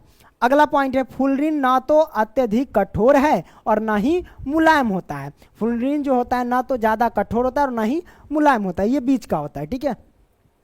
आगे, फुलरीन के एक अणु में कार्बन परमाणुओं के 20 षटभुज तथा 20 पंचभुज होते हैं। यहाँ पे क्या कहता है, 20 षटभुज तथा 20 पंचभुज। पंचभुज क्या है और षटभुज क्या है, जरा ध्यान से देख लो प्यारे बच्चों। ऊपर से आप जो देख रहे हैं ये लाइनिंग इस तरीके से ये हमारे क्या है प्यारे बच्चों, षटभुज है। 1 2 3 4 5 6, है ना। हमारे पास क्या है प्यारे बच्चों, षटभुज, और बीच में क्या है प्यारे बच्चों, पंचभुज है ना। ओके, आपने ये भी क्लियर कर लिया षटभुज और पंचभुज के बारे में। तो 20 षटभुज तथा 20 पंचभुज होते हैं। ओके, चलिए अब हम क्या करते हैं प्यारे बच्चों, आगे हम बढ़ते हैं। आगे यहाँ पे देख लेते हैं फुलरीन का उपयोग। अभी जो फुलरीन मैंने पढ़ा था कार्बन के अपरूप, उसका उपयोग जान लेते हैं प्यारे बच्चों। यहाँ पे दिया गया है कि अर्धचालक यानी फुलरीन जो होते हैं ना, उपयोग जानेंगे ही। तो फुलरीन क्या अर्धचालक के रूप में इसका उपयोग करते हैं। फुलरीन का उपयोग किसमें, अर्धचालक के रूप में उपयोग करते हैं। देन दूसरा, फुलरीन का उपयोग अतिचालक के रूप में उपयोग करते हैं। देन तीसरा, स्नेहक के रूप में उपयोग करते हैं। और चौथा, उत्प्रेरक के रूप में करते हैं। और इन सभी के रूप में किया जा सकेगा, ऐसा लिखा रहा है, यानी इन सभी के रूप में क्या किया जाएगा, उपयोग किया जा सकेगा। इसका मतलब ये हुआ कि रिसर्च इस पर क्या हुआ, चल रही है, अभी तक उपयोग किया नहीं गया है। लिख दिया है कि इन सभी के रूप में किया जा सकता है, उपयोग किया जा सकेगा, मतलब अभी उपयोग नहीं हुआ है ना। इस पर शोध चल रहा है। इसका अब यहाँ पे देख लो, एड्स फैलाने वाले विषाणु के रोकथाम के रूप में किसका उपयोग किया जाता है बाबू, तो फुलरीन का उपयोग किया जाता है। अब समझेंगे कि अर्धचालक किसे कहते हैं, अतिचालक किसे कहते हैं, स्नेहक क्या होता है। देखो अर्धचालक, इसमें क्या होता है, मुक्त इलेक्ट्रॉन की संख्या, मुक्त, देखो जिसमें ज़्यादा मुक्त इलेक्ट्रॉन होंगे उसमें बिजली ज़्यादा बहती है। तो इसमें मुक्त इलेक्ट्रॉन की संख्या चालकों से कम, क्या, चालकों से कम एवं अचालकों से अधिक होती है। जैसे सिलिकॉन, जर्मेनियम, चालकों से मतलब जिसमें बिजली बहती है उससे कम होती है, और अचालकों से जिसमें बिजली नहीं बहती है उससे थोड़ा ज़्यादा होती है। ठीक है, ये आपने जान लिया, उसी को हम कहते हैं अर्धचालक, है ना। यानी चालकों से थोड़ा सा अधिक बिजली बहे, चालकों से कम और अचालकों से ज़्यादा, तो इसी को हम कहेंगे अर्धचालक। ठीक है, आपने समझ लिया। अतिचालक किसे कहते हैं, तो इनमें क्या है, निम्न ताप पर यानी एक निश्चित टेम्परेचर पे ऐसे कह सकते हो कि निम्न ताप पर बिना प्रतिरोध के धारा बहती है, यानी बिना रुकावट के, बिना ऊर्जा नष्ट किए हुए इसमें धारा आराम से बहती है किसी भी टेम्परेचर। निम्न टेम्परेचर मतलब किसी भी टेम्परेचर पे, कोनो भी टेम्परेचर रहेगा, कितना भी डिग्री सेल्सियस तापमान रहेगा, उस पर क्या है, बिना ऊर्जा खर्च हुए, यानी बिना प्रतिरोध के, बिना रुकावट के इसमें क्या होती है, धारा बहती है, यानी बिजली बहती है अतिचालक में। स्नेहक क्या होता है, तो घर्षण कम करने वाले पदार्थ को स्नेहक कहते हैं, यानी जहां भी घर्षण होता है उसके रूप में क्या करता है, इसका उपयोग करता है, ये चिकना कर देता है उस चीज को, है ना। उत्प्रेरक क्या होता है प्यारे बच्चों, ये उत्प्रेरक जो होता है केमिस्ट्री का चीज है। उत्प्रेरक को क्या करते हैं बाबू, तीर के ऊपर हम लिखते हैं, क्या, जब रासायनिक अभिक्रिया होती है उसमें तीर के ऊपर लिखते हैं। ये क्या करता है, उसकी अवस्था को बढ़ा देता है, घटा देता है, यानी टेम्परेचर को या तो बढ़ा देगा या तो घटा देगा, ये उत्प्रेरक का काम होता है ये सब, ठीक है। इन सभी में ये सब समझ लिया आपने, आगे बढ़ते हैं। आगे क्या है प्यारे बच्चों, यहां पे देख सकते हो कि समावयवता क्या है। समावयवता ऐसे यौगिक जिसका अणुसूत्र समान हो लेकिन संरचना अलग अलग हो, ऐसे यौगिक को समावयवता कहते हैं। यानी ऐसे यौगिक जिसका अणुसूत्र समान हो, यानी सूत्र समान हो। जैसे कि इसका सूत्र क्या होगा प्यारे बच्चों, तो इसका सूत्र सी क्या हो, 1 2 3 4 गो, तो C4। और अब देख लो कि हाइड्रोजन कितने हैं, तो 4 4 8 2 10, यानी H10 है ये, है ना। तो ये अणुसूत्र हो गया प्यारे बच्चों ब्यूटेन का। अब इसका भी अणुसूत्र देख लो तो वही बात है, इसका भी अणुसूत्र क्या होता है, C4H10 है ना। तो अणुसूत्र क्या है प्यारे बच्चों, दोनों का समान है, लेकिन संरचना क्या है, इसका संरचना अलग है, इसका संरचना अलग है प्यारे बच्चों। इसीलिए हम इसको कहेंगे क्या, समावयवता। तो समावयवता किसे कहते हैं, ऐसे यौगिक जिसका अणुसूत्र समान हो लेकिन संरचना अलग अलग हो, ऐसे यौगिक को समावयवता कहते हैं प्यारे बच्चों। तो इन सभी को समझेंगे प्यारे बच्चों हाइड्रोकार्बन की मदद से। जब हम हाइड्रोकार्बन समझेंगे तो इसी में हम एल्केन श्रेणी के जितने भी सूत्र हैं उन सभी को ज्ञात करेंगे। एल्काइन श्रेणी के, एल्केन श्रेणी के, इन श्रेणी के जितने भी सूत्र होते हैं उन सभी को हम निकालना आपको सिखा देंगे। फिर आपको IUPAC नामाकरण सिखाएंगे, ठीक है। तो जैसा कि आप देख लो हाइड्रोकार्बन मैंने लिखा, क्या लिखा है प्यारे बच्चों, हाइड्रोकार्बन। आखिर हाइड्रोकार्बन कहते किसे प्यारे बच्चों, वो हम समझेंगे हाइड्रोकार्बन। तो हाइड्रोकार्बन कैसे कहते किसे प्यारे बच्चों, तो कार्बन और हाइड्रोजन से बनने वाले यौगिक को हाइड्रोकार्बन कहते हैं। यानी हाइड्रोकार्बन में सिर्फ कार्बन और हाइड्रोजन की ही बात होती है प्यारे बच्चों, है ना, दूसरा किसी चीज की बात नहीं होती है। अतनी पानी पी लेते हैं तो लोग कहता है था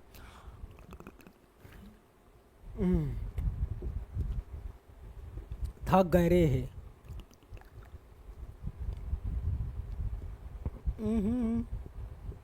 हेलो, आवाज आ रही है?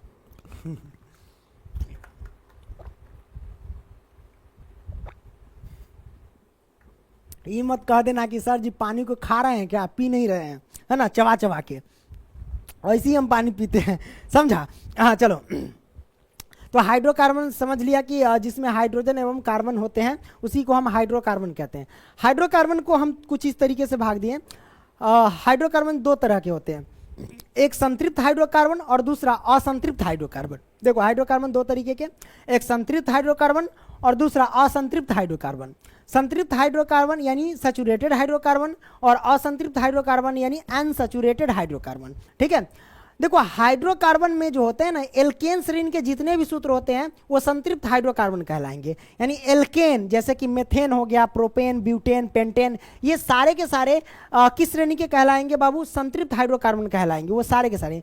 कहने का मतलब एल्केन श्रेणी के जो भी सूत्र होगा सारे के सारे संतृप्त हाइड्रोकार्बन कहलाएंगे। आइए असंतृप्त हाइड्रोकार्बन के बारे में जान लेते हैं। असंतृप्त हाइड्रोकार्बन क्या है प्यारे बच्चों, असंतृप्त हाइड्रोकार्बन में एल्कीन भी आता है और एल्काइन भी आता है।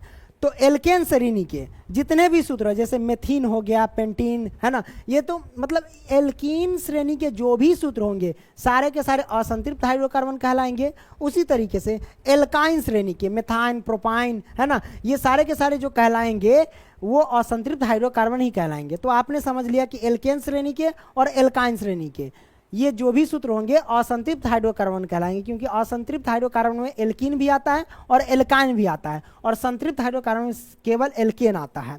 ओके, आपने यहां पे जिक्र कर लिया, कोई दिक्कत नहीं है दिक्कत प्यारे बच्चों। और याद रखना कि कार्बन कार्बन के बीच अगर सिंगल बाउंड बनते, ये जो लाइन देख रहे हैं सिंगल बाउंड, और कार्बन कार्बन के बीच अगर सिंगल बाउंड बनते हैं तो उसके लिए एल्केन का लास्ट वाला यूज करते, एल्केन तो एन यूज करेंगे, ठीक है, एल्केन इसका लास्ट वाला वर्ड यूज करते हैं।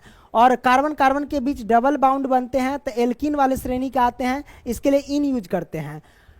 और कार्बन कार्बन के बीच ट्रिपल बाउंड बनते हैं तो इसके लिए हम आइन यूज करते हैं, एल्काइन तो आइन यूज करते हैं, इसके लास्ट वाला आगे हम समझेंगे, आप चिंता काहे करते हैं। ओके, अब यहाँ पे सूत्र देख लेते हैं बाबू, एल्केन एल्कीन एल्काइन का सूत्र क्या है। आपको करना क्या है, सिर्फ लिखना है CnH2n, पहले लिखना है CnH2n, CnH2n और CnH2n, ऐसे आपको लिखना है। पहले तो लिखना है एल्केन एल्कीन एल्काइन, सूत्र निर्माण दिखा रहा है कि एल्केन एल्कीन एल्काइन का सूत्र कैसे निकालोगे, तो एल्केन एल्कीन एल्काइन, ठीक है। फिर लिखना CnH2n CnH2n CnH2n, उसके बाद क्या करना है, सटाके हटाके घटाके, या जोड़ दो छोड़ दो घटा दो। तो सटाना क्या है, हटाना क्या है, और घटाना क्या है, तो बाबू 2 सटाना है, 2 फिर हटाना है और 2 फिर घटा देना है।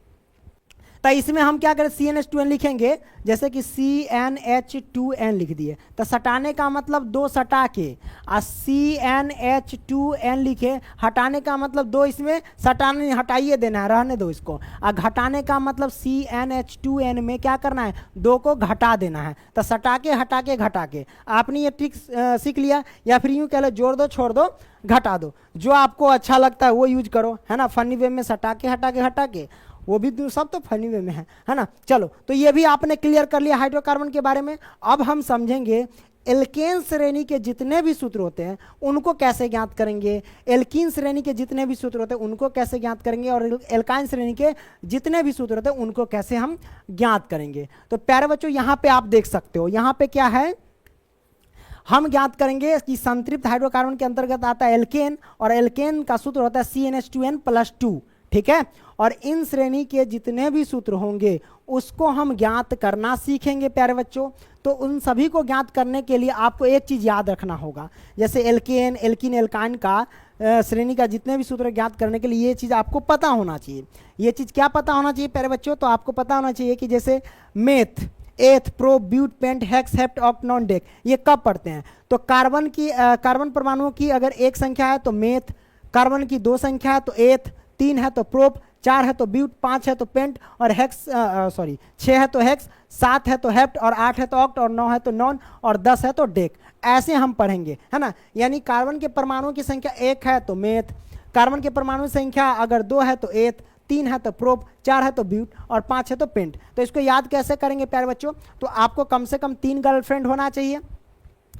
पहला भाग देना, तीनों गर्लफ्रेंड को बांट देना, सुबह वाली, शाम वाली, दोपहर वाली, तीनों में बांट देना। क्या बांटना कि भैया meth eth prop but pent hex, है ना, मेथ एथ प्रोप तक जाने दो, meth eth prop but pent hex hept, ऐसे बांट लो।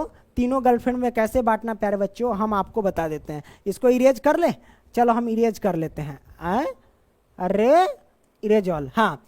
तो आप क्या करना, पहली वाली को दे देना मेथ एथ प्रोप, दूसरी वाली को कहना कि ब्यूट पेंट हेक्स हेप्ट, और चौथी वाली को हेप्ट ऑक्ट नॉन, अरे हेप्ट तक जाने दो नहीं यार, हमको बांटने दो ना निम्न से, कायला बदमाशी कर रही है ना ससुरी सब, हमारे के खराब कर देंगे। हाँ, but pent hex hept oct non dec, 3 में तीनों गर्लफ्रेंड को कहना, ऐसु वाली हमको सुबह में भेज देना मेथ प्रोप, दोपहर वाली को बोलना ब्यूट पेंट हेक्स हेप्ट, और तीसरा को बोलना ऑक्ट नॉन डेक। कैसे याद करोगे वो मैं आपको तरीका बता देता हूँ। Meth eth prop but pent hex hept oct non dec, है ना, सब में बांट देना। 4 गर्लफ्रेंड होगा तो बढ़िया से याद हो जाएगा। हमारा बढ़िया से कहा याद जानते हैं, हमारा 4 गर्लफ्रेंड है ना। तो meth eth prop but pent hex hept oct non dec, है ना, ऐसे आप लिख लेना, meth eth prop but pent hex hept oct non dec. उसके बाद C1 C2 C3 ऐसा करके 10 तक जाने देना, ठीक है। आइए, तो प्यारे बच्चों इसमें होता क्या कि अगर कार्बन परमाणु की संख्या 1 है तो उसके लिए मेथ लिखते हैं, कार्बन के परमाणु की संख्या 2 है तो उसके लिए एथ लिखते हैं। इस तरीके से लिखेंगे। आइए बताते हैं, तो हम कैसे सूत्र निर्माण करेंगे प्यारे बच्चों। हम क्या करेंगे, सबसे पहले n के जगह पे 1 रख करके देखेंगे, क्या 1 रख करके देखेंगे। तो आइए Cn है तो C है तो C, और n के जगह पे लिखेंगे 1, हमने लिख दिया। अब यहाँ पे क्या है प्यारे बच्चों, H है ना, H है, फिर 2 है और n है, तो गुना करो, n के जगह पे क्या लिखेंगे, 1 लिखेंगे और प्लस में 2 लिखेंगे। तो हमारे पास आएगा क्या प्यारे बच्चों, तो ये आ जाएगा C1 लिखो या 1 छोड़ दो, 1 लिखने की जरूरत नहीं है तो C ही रहने दो। अब H2, अब देखो यहाँ पे H है, 2 से 1 में गुना करेंगे तो 2n होगा, 2 2 कितना होगा, 4 होगा। तो हमारे पास H 4 आया, CH4 आया, आया कि नहीं? तो प्यारे बच्चों हम क्या कर रहे हैं बाबू, सी यानी N की जगह पे 1 रखें, तो कार्बन की संख्या यहाँ 1 है, यहां भी देख सकते CH4 है, तो इसका नाम क्या है प्यारे बच्चों? हम सूत्र निर्माण करना सीख रहे हैं ना, तो नामों न जानना जरूरी है।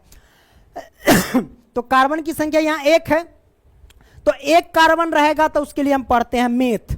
देखो C1 है ना, तो अगर कार्बन परमाणु की संख्या 1 है तो उसके लिए पढ़ते हैं मेथ, तो हम पढ़ेंगे इसके लिए बाबू मेथ, ठीक है, क्या पढ़ेंगे? मेथ, है ना। अब देखना कि ये किस श्रेणी के है, ये किस श्रेणी के है प्यारे बच्चों? तो आप कहेंगे सर ये तो एल्केन श्रेणी के है, तो जब ये एल्केन श्रेणी के है तो इसके लास्ट वाला लगा देंगे एन, तो मेथ जोड़ एन तो हो जाएगा मेथेन, तो ये लो मेथेन हमने लगा दिया, कोई दिक्कत नहीं? दिक्कत, यानी CH4 आ गया मेथेन।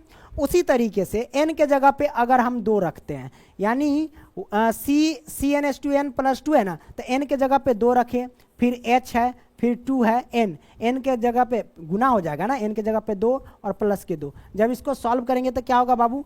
C2H कितना होगा? 2 दूनी 4, 4 और 2 6, C2H6 होगा। अब इसका नाम क्या होगा प्यारे बच्चों?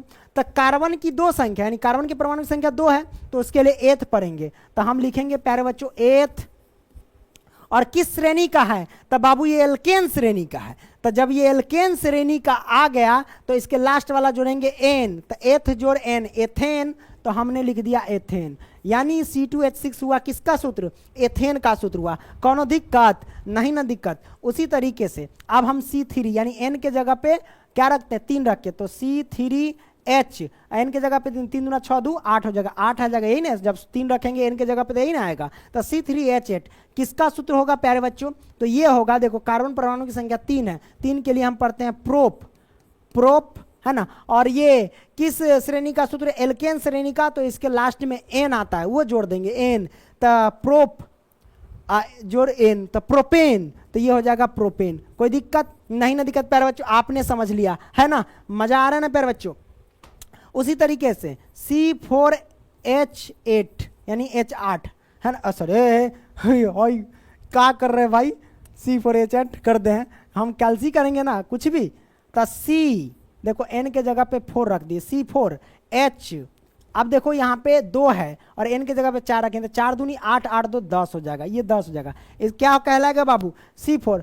तो बाबू कार्बन परमाणु की संख्या 4 है, उसके लिए ब्यूट पढ़ते हैं, क्या पढ़ते हैं बाबू? ब्यूट पढ़ते हैं, है ना। लेकिन लास्ट वाला किस श्रेणी के? एल्केन श्रेणी का है, तो इसके लास्ट में आता है एन, वो एन जोड़ देंगे, तब ब्यूटेन हो जाएगा, हमारे पास ब्यूटेन आ गया। इसी तरीके से आप सभी को निकाल सकते हैं, है ना, ब्यूटेन, पेंटेन, हेक्सेन, हेप्टेन, ऐसे करके निकाल सकते हैं सभी, कोई दिक्कत नहीं। तो आपने सीखा कि एल्केन श्रेणी के जितने भी सूत्र हैं उन सभी को हम कैसे निकाल सकते हैं उसके बारे में, ठीक है। आगे बढ़ते हैं, अब हम निकालेंगे असंतृप्त हाइड्रोकार्बन में एक चीज आता है, एल्कीन आता है, CnH2n, तो इसको हम निकालना सीखेंगे प्यारे बच्चों। एल्केन श्रेणी में क्या है? कार्बन कार्बन के बीच डबल बाउंड होते हैं, और यहाँ पे जो आप देखे थे पीछे एल्केन श्रेणी में क्या होता है बाबू? कार्बन कार्बन के बीच सिंगल बाउंड होते हैं, ठीक है। इनका बहुत रोल है IUPAC नेम में, ठीक है। तो आपने ये भी देखा है ना, तो कार्बन कार्बन परमाणु के बीच एल्कीन में क्या होता है? सिंगल बाउंड होते हैं, सॉरी डबल बाउंड होते हैं, ठीक है। अब इसमें डबल बाउंड है तो हम क्या करेंगे? यहाँ पे n के जगह पे 1 नहीं रखेंगे, 2 से स्टार्ट करेंगे, ठीक है। इसमें क्या होता है? 2 से स्टार्ट होता है, तो हम 2 से स्टार्ट करेंगे। तो बाबू n के जगह पे यहाँ पे CN है, n के जगह पे 2 रखेंगे, तो 2 रख दिए। फिर हमारे पास H2N है, तो 2 n के जगह पे 2 रखेंगे, तो 2 से 2 में गुना करेंगे तो 4, C2H4 आया। आखिर ये क्या कहलाएगा? तो कार्बन के परमाणु की संख्या अगर 2 है तो 2 के लिए हम पढ़ते हैं एथ, तो हम लिखेंगे बाबू एथ, है ना। अब किस श्रेणी का है? तो एल्कीन श्रेणी का है, तो एल्कीन, तो लास्ट में इन, तो एथ जोड़ इन, तो एथीन, तो लो भैया एथीन। आपने सीखा, कोई दिक्कत नहीं? दिक्कत, एथीन निकल गया। उसी तरीके से कार्बन परमाणु की संख्या अगर 3 रखते हैं तो n के जगह पे 3 रखे, H2n है तो H रख लो। अब देखो 2n है तो 2 गुने में n के जगह पे 3 रखो, तो 3 दूना 6, ये 6 आएगा। आपने सीखा, क्लियर हो रहा है ना सब? बहुत कोई दिक्कत नहीं होगा। C3H6, तो 3 में क्या है बाबू? प्रोप है, तो हम लिखेंगे प्रोप, है ना। लेकिन ये एल्कीन श्रेणी का है, एल्कीन, तो लास्ट में इन, तो प्रोप में जोड़ेंगे इन, प्रोप जोड़ इन, प्रोपीन। लो भैया प्रोपीन हमने कर दिया। उसी तरीके से अब क्या करेंगे? n के जगह पे 4 रखेंगे, H2 n है, तो n के जगह पे 4, 4 दूनी 8 हो जाएगा प्यारे बच्चों। तो क्या हो गया हमारे पास, क्या होगा ये, तो हमारे पास देख सकते कार्बन परमाणु की संख्या 4 है, तो ये है ब्यूट। तो हम लिखेंगे ब्यूट किस श्रेणी का है, एल्कीन श्रेणी का, तो लास्ट में इन तो हो जाएगा ब्यूटीन। लो भैया ब्यूटीन इसी तरीके से सब नहीं, butene, pentene, hexene, heptene, octene, nonene, decane, है ना। तो इस तरीके से सबका आप निकाल सकते हैं, कोई दिक्कत नहीं, दिक्कत प्यारे बच्चों। तो हमने ये आपको एल्कीन श्रेणी के जितने भी सूत्र हैं उसको ज्ञात करना आपको बता दिया, करेक्ट ना। आगे क्या बढ़ते हैं प्यारे बच्चों, आगे ले लेते हैं, आगे लेते हैं, हेलो हेलो, हाँ देखना पड़ता है। असंतृप्त हाइड्रोकार्बन में एल्काइन श्रेणी के जितने भी सूत्र हैं उसको हम ज्ञात करना देखेंगे, ठीक है। तो हम n के जगह पे 1 रख करके इस सब में नहीं देखते हैं, असंतृप्त हाइड्रोकार्बन 2 रख करके देखते हैं। हम क्या करेंगे प्यारे बच्चों, C n के जगह पे रख दिए 2, अब बचा H। अब देखो 2n है तो 2 गुने में n के जगह पे 2 रखेंगे तो 2 से n में गुना करेंगे तो 4 हो जाएगा, और 4 में से 2 घटाएंगे तो 2 ही ना होगा, तो 2 हो जाएगा, यानी C2H2 आएगा। आप सॉल्व कर लेना, नहीं सॉल्व हो जाएगा ना बाबू। CN n के जगह पे 2 रख करके देखिए, 2H एक तो रखेंगे नहीं इसमें असंतृप्त हाइड्रोकार्बन में। अब यहाँ H2N है तो देखो बाबू 2 और n के जगह पे 2 रखेंगे, 2 से 2 में गुना करेंगे 4, 4 में से 2 जाएगा तो 2, तो C2H2।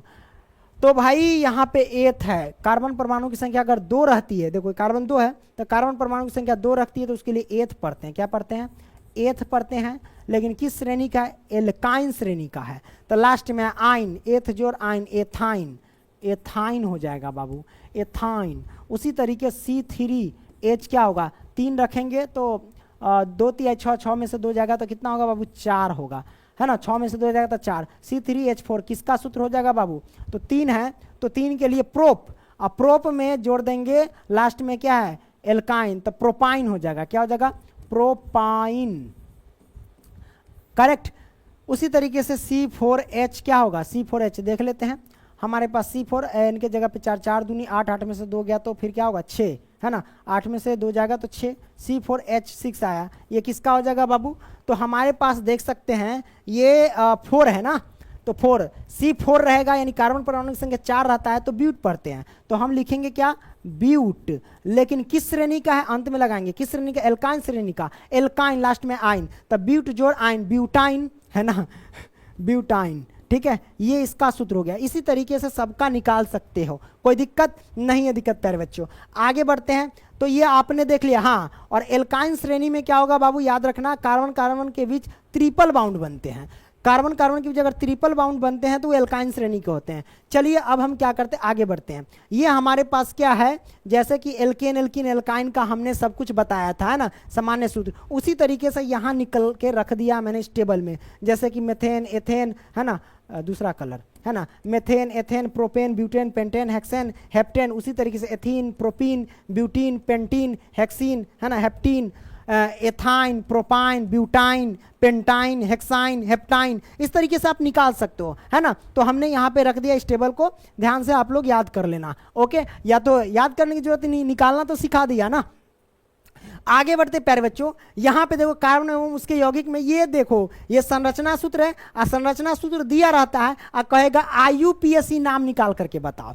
तो आइए हम क्या करते हैं अब प्यारे बच्चों, IUPAC नामाकरण हम करते हैं। चलो IUPAC नामाकरण करने के लिए फिर आपको क्या चीज याद करना है, देखना ध्यान से प्यारे बच्चों, 1 से लेकर के 10 तक, meth, eth, prop, but, pent, hex, hept, oct, non, dec, है ना। तो ये हमने लिख दिया है, हमने बोला था कि 3 गर्लफ्रेंड में बांट देना, meth, eth, prop, but, pent, hex, hept, oct, non, dec, इस तरीके से 3 गर्लफ्रेंड में बांट देना। सबको कहना है तू सुबह में मैसेज कर, एगो कहना है तू दोपहर में, एगो कहना शाम में, हमरा याद हो जाएगा, हमरा 4 गो इसलिए आराम से याद है ना। तो इस तरीके से कर लेना। कहने का मतलब कार्बन की परमाणु संख्या 1 तो उसके लिए मेथ पढ़ते, ये सब हम जिक्र कर दिए हैं। उसके बाद यहाँ पे देखो P क्या है और ये सब क्या है। तो प्यारे बच्चों इधर देखो, ये सेकेंड परत है और ये फर्स्ट परत है, यानी ये सब परतें हैं और ये सब क्या है, सेकेंड उपसर्ग है और ये सेकेंड परत है। जैसे हिंदी में होता है ना, परत किसे कहते हैं, उपसर्ग किसे कहते हैं, वही होता है, ठीक है। प्यारे बच्चों आपको करना कि पहले इन दोनों का जिक्र करेंगे, इन सभी का, उसके बाद ये सब यूज करते हैं। हम कोई भी चीज देखते हैं, अगर इनमें से कोई भी चीज दिया रहता है, परत में से, ये देखो सेकंड परत में इनमें से कोई भी चीज दिया रहता है, हम इसको लास्ट में लिखते हैं, है ना। तो समझा देते हैं कि अगर OH रहेगा तो ऑल CHO रहेगा तो लास्ट में L जोड़ देंगे, CO रहेगा तो लास्ट में हम क्या करते हैं, ऑन जोड़ देते हैं, और COOH रहेगा तो ओइक हम जोड़ देते हैं, ठीक है। उसी तरीके से अगर Br रहेगा तो हम उसको ब्रोमो जोड़ देते हैं, I रहेगा तो आइडो जोड़ते हैं, Cl रहेगा तो क्लोरो जोड़ते हैं। इन सभी को हम पहले जोड़ेंगे और इस सबको लास्ट में जोड़ते हैं, लेकिन इनका हम पहले जिक्र करते हैं। आइए, जैसे कि आपको एक क्वेश्चन दिया गया, ये संरचना सूत्र है। अब इसमें का IUPAC नामाकरण, IUPAC नाम लिखना है, कैसे लिखेंगे? तो प्यारे बच्चों हम देखेंगे इसमें यहां पे कार्बन कितने हैं, तो कार्बन यहां पे 1 है। तो जब कार्बन परमाणु की संख्या 1 रहती है तो उसके लिए हम मेथ पढ़ते हैं। क्या पढ़ते हैं? मेथ पढ़ते हैं। दूसरा कलर डिडक्ट, इसके लिए हम क्या पढ़ते हैं बाबू? मेथ पढ़ते हैं। तो कार्बन के परमाणु की संख्या कितनी है प्यारे बच्चों? 1 है, तो इसके लिए मेथ पढ़ते हैं। अब उसके बाद हम देखेंगे अगर सिंगल बाउंड रहता है तो उसके लिए एन लगाते हैं, तो ये हो जाएगा मेथेन। देख ला, क्योंकि कार्बन के बीच ये तो सिंगल ही बाउंड है ना, तो अगर सिंगल रहता है बाउंड तो उसके लिए एन जोड़ते हैं, तो ये हो जाएगा मेथेन। आपने क्लियर किया, हो गया। बाकी के कहेगा सर ये सब क्या है, तो ये सब जो देखो OH, ये CHO, ये सब इसमें है ही नहीं। Br, I, Cl इसमें है ही नहीं, तो हम नहीं देखेंगे, है ना। जो है वो देखेंगे। कार्बन है पहले, तो कार्बन की संख्या 1 है, तो कार्बन की संख्या 1 रहेगी तो उसके लिए मेथ लगाते हैं, हमने मेथ लगा दिया, है ना। अब देखेंगे कि यहाँ पे सिंगल बाउंड है, तो सिंगल बाउंड के लिए एन लगाते हैं, तो भैया एन लगा दी, तो मेथ जोड़ एन, मेथेन। तो ये सूत्र का IUPAC नाम आपने निकाल लिया, मेथेन। उसी तरीके से एक संरचना सूत्र ये दिया गया है, इसका आपको निकाल करके बताना है इसका IUPAC नाम, ये क्या चीज है, किसका संरचना सूत्र है प्यारे बच्चों? तो कार्बन की 2 संख्या है। यहाँ कार्बन की कितनी संख्या है प्यारे बच्चों? 2 संख्या है। तक ये देखो, एक कार्बन 2 संख्या है ना। अगर कार्बन की 2 संख्या होती है तो उसके लिए हम लगाते हैं क्या? एथ। क्या लगाते हैं प्यारे बच्चों? एथ, है ना। अब यहाँ पे देखो कि कार्बन कार्बन के बीच क्या सिंगल बाउंड है, कार्बन कार्बन के बीच क्या है प्यारे बच्चों? सिंगल बाउंड रहेगा तो एन जोड़ते हैं, तो ये हो जाएगा एथेन। एथ जोड़ एन, एथेन। आपने ये एथेन का देख लिया, है ना, यानी ये एथेन का सूत्र है। और प्यारे बच्चों मैं आपको बता दूं कि ये जो दिया गया है इसका संक्षिप्त स्ट्रक्चर भी लिख सकते हैं। जैसे कि यहाँ पे इसका संक्षिप्त यानी छोटा कैसे लिख सकते हैं, हो सकता है देखो कई बार ये बड़ा करके संरचना सूत्र दिया रहता है, कभी कभी इसको छोटा करके देता है। छोटा कैसे देगा? जैसे इस कार्बन से 3 हाइड्रोजन जुड़े हुए हैं, देखो एगो ई हाइड्रोजन, एगो ई हाइड्रोजन, एगो ई हाइड्रोजन। तो इसको हो सकता है कि ऐसे लिख दे कि C क्या करेगा? CH3 हुआ था, CH3, फिर बाउंड लगा दो, फिर इस कार्बन से भी 3 गो हाइड्रोजन जुड़े, तो फिर CH3। ऐसे भी दिया जा सकता है, या फिर इसको ऐसे भी दे सकते हैं, CH3 है ना, तो इसको ऐसे भी दे सकता है कि CH3 और दोनों सेम है तो इसका होल ट्वाइज कर देगा। और हो सकता है कि इसको अगर हम सॉल्व करें तो इसके नीचे क्या है, इसमें क्या 1 छिपा रहता है ना। तो आप कहोगे क्या 2 से 1 में गुना करेंगे तो क्या होगा 2, और 3 से 2 में गुना करेंगे तो क्या होगा 6 होगा, तो C2H6 आ गया। कहने का मतलब हम देख सकते हैं संरचना सूत्र से हम सूत्रे ज्ञात कर दिए, है ना। तो हो सकता है ये ना दे करके ये दिया रहे, ज्यादातर ये भी दे देता है। तो हमने इससे क्या किया, इस संरचना सूत्र से पुनः एक सूत्र बना लिया। C2H6 का ये हमारे पास क्या है, सूत्र है। C2H6 का ये सूत्र है, किसका, यानी एथीन का। एथीन का सूत्र क्या है प्यारे बच्चों? C2H6 क्या है, एथीन है, सॉरी एथेन है। एथेन का रासायनिक सूत्र हमने ज्ञात कर लिया इस क्या कहते हैं स्ट्रक्चर से, एथेन। एथेन का सूत्र C2H6 होता है, हमने ज्ञात कर लिया। कोई दिक्कत नहीं? दिक्कत प्यारे बच्चों। आगे बढ़ते हैं, तीसरा प्रश्न देखिए। कहे थे ना कि दे देगा, अल्लो दे दिया। यहाँ पे वही जिक्र कर दिया CH3, मतलब ये क्या है, इसको ऐसे लिख सकते हो कि कार्बन यहाँ पे एगो कार्बन है और इससे हाइड्रोजन 3 गो जुड़ा है, तो इस तरीके से हाइड्रोजन एगो, इधर भी हाइड्रोजन एगो, इधर भी हाइड्रोजन एगो, इस तरीके से जुड़ा हुआ है। फिर उसके बाद CH2 है, तो कहने का मतलब कार्बन, इस कार्बन से हाइड्रोजन क्या गो, एगो एगो नीचे, ऐसे हाइड्रोजन जुड़ा हुआ है। फिर आप कह सकते हो कि इस CH2 है, तो यहाँ पे इस कार्बन से हाइड्रोजन क्या को जुड़ा है, एगो एगो नीचे, इस तरीके से हाइड्रोजन जुड़ा हुआ है। सबको इस तरीके से लिख दे, फिर यहाँ से OH हो गया, है ना। इस तरीके से दिया गया और इसी चीज को यहाँ पे संक्षिप्त में दे दिया था।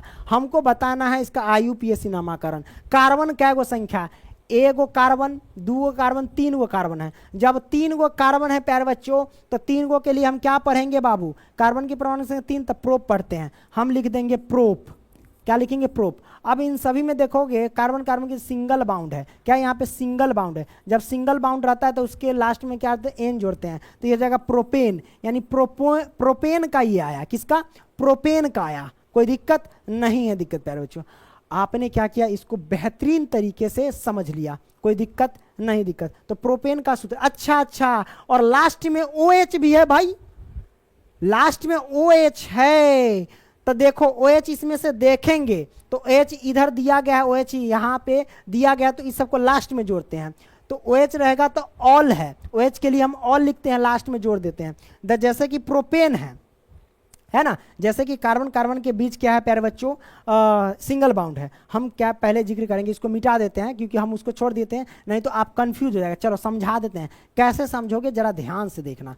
क्या समझोगे कि कार्बन की संख्या 3 गो है, तो 3 कार्बन है, तो 3 कार्बन के लिए लगाते हैं प्रोप, तो हमने लगा दिया प्रोप प्लस में।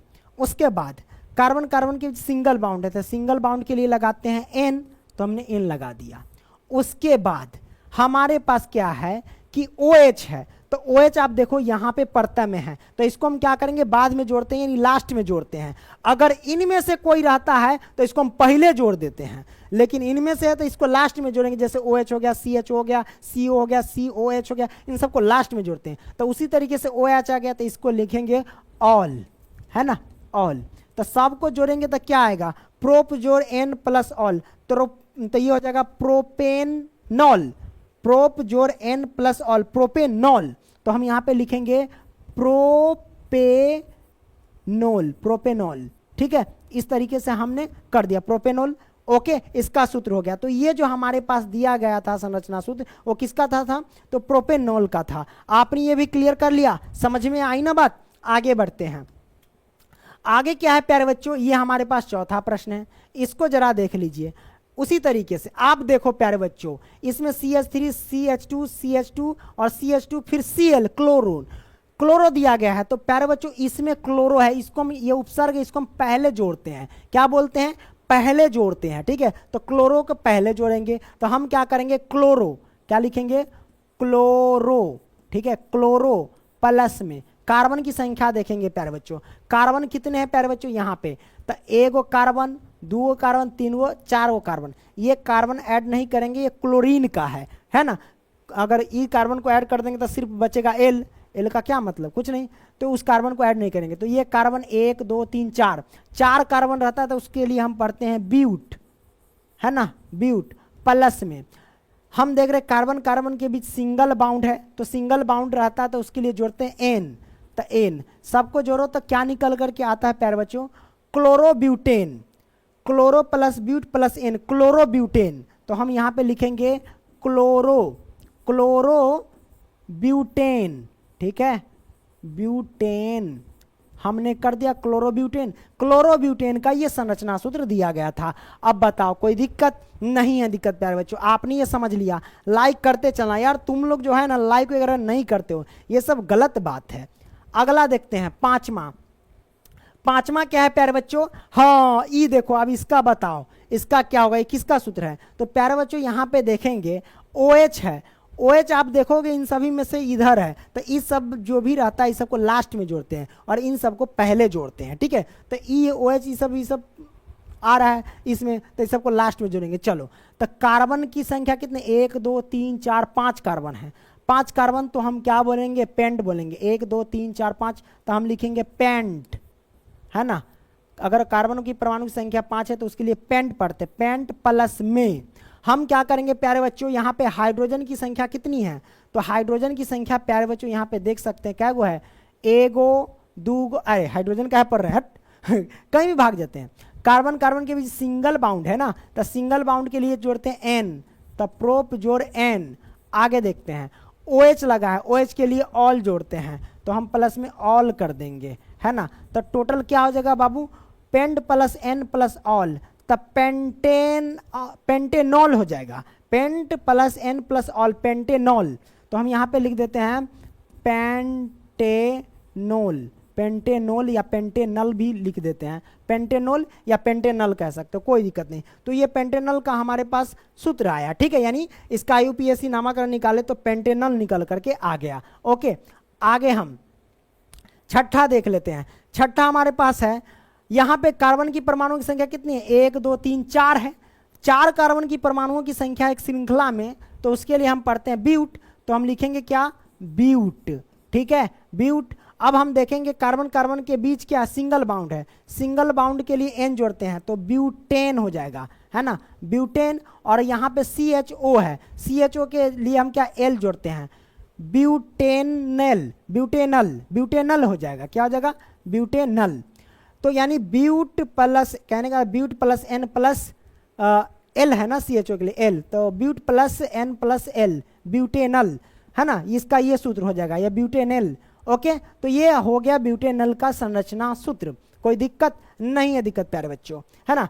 आगे बढ़ते हैं, 7वां, इसका बताओ कि इसका संरचना सूत्र क्या है। इसमें से देख लो कोई है कि नहीं, नहीं है।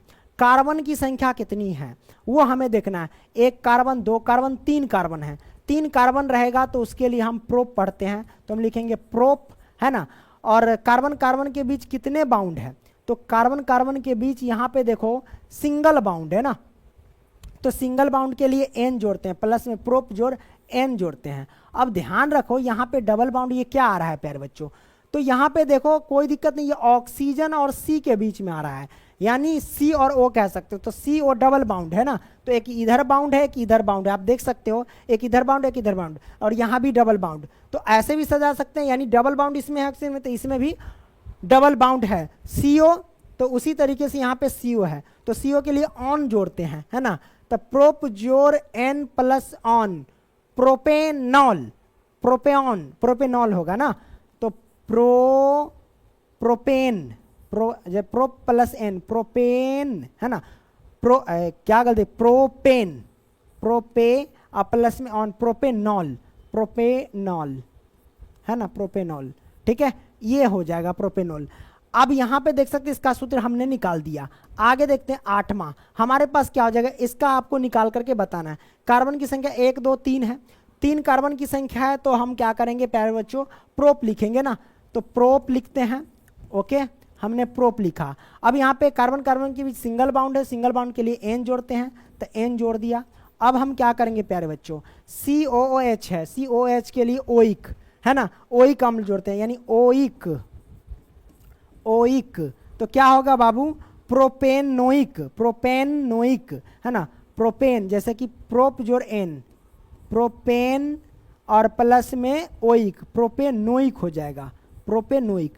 प्रोपेनोइक का ये संरचना सूत्र निकल करके आ गया, कोई दिक्कत नहीं है, दिक्कत प्यारे बच्चों। आगे बढ़ते हैं 9वां, इसको आप देख लो, इसका हम कैसे ज्ञात करेंगे प्यारे बच्चों। यहां पे देख लो कार्बन, कार्बन यहां पे देखो कितने हैं, कार्बन 1 और 2, 2 कार्बन है, 2 कार्बन रहेगा तो उसके लिए हम क्या पढ़ते हैं प्यारे बच्चों, एथ पढ़ते हैं, तो हमने पढ़ दिया एथ। ओके, अब देखो कार्बन कार्बन के बीच डबल बाउंड है, जब कार्बन कार्बन के बीच डबल बाउंड रहता है उसके लिए लगाते हैं इन, तो एथ जोड़ इन, तो एथीन हो जाएगा ना, तो हम लिख सकते हैं एथीन, कोई दिक्कत नहीं है, दिक्कत बाबू। आगे बढ़ते हैं 10वां क्या है प्यारे बच्चों, यहाँ पे देख सकते हो, अच्छा ये यहाँ पे अटक गया, हटाना लगता है हम भूल गए हैं, है ना, सट, कोई बात नहीं है, देख लेंगे। हाँ, यहाँ पे देख लो प्यारे बच्चों कि यहाँ पे क्या है, इसका ये हमें बताना है कि ये जो संरचना सूत्र दिया गया ये क्या है। कार्बन कितने हैं, 2 है, 2 कार्बन रहेगा तो उसके लिए एथ पढ़ते हैं, है ना। अब प्लस में कार्बन कार्बन की ट्रिपल बाउंड रहता है उसके लिए आइन पढ़ते हैं, आइन, है ना, आइन पढ़ते हैं, तो हो जाएगा ये एथाइन, क्या हो जाएगा, एथाइन। तो ये एथाइन का सूत्र आ गया प्यारे बच्चों, है ना। तो इसी के साथ क्या हुआ प्यारे बच्चों, ये चैप्टर समाप्त हुआ। और प्यारे बच्चों मैं आपको बता दूं कि इसके पाठ के प्रश्न उत्तर भी सब मिलेंगे, पहले चैप्टर खत्म कर लेते हैं, फिर एक धड़ल्ले से चलेगा। और प्यारे बच्चों मैं आपको बता दूं कि जो बच्चे हमारे ग्रुप में नहीं जुड़े हैं वो जुड़ जाएं। नंबर है 85 81 80 29 29, ठीक है। इस नंबर पे मैसेज करना और कहना कि पंकज सर का कोर्स लेना है, उसमें ये सारे के सारे PDF वगैरह सब जो भी होता है सब कुछ मिलेंगे प्यारे बच्चों, ठीक है। तो अगर आप लोगों को वीडियो पसंद आया तो लाइक करना एंड कमेंट करना। मिलेंगे अगली वीडियो में, तब तक के लिए बाय।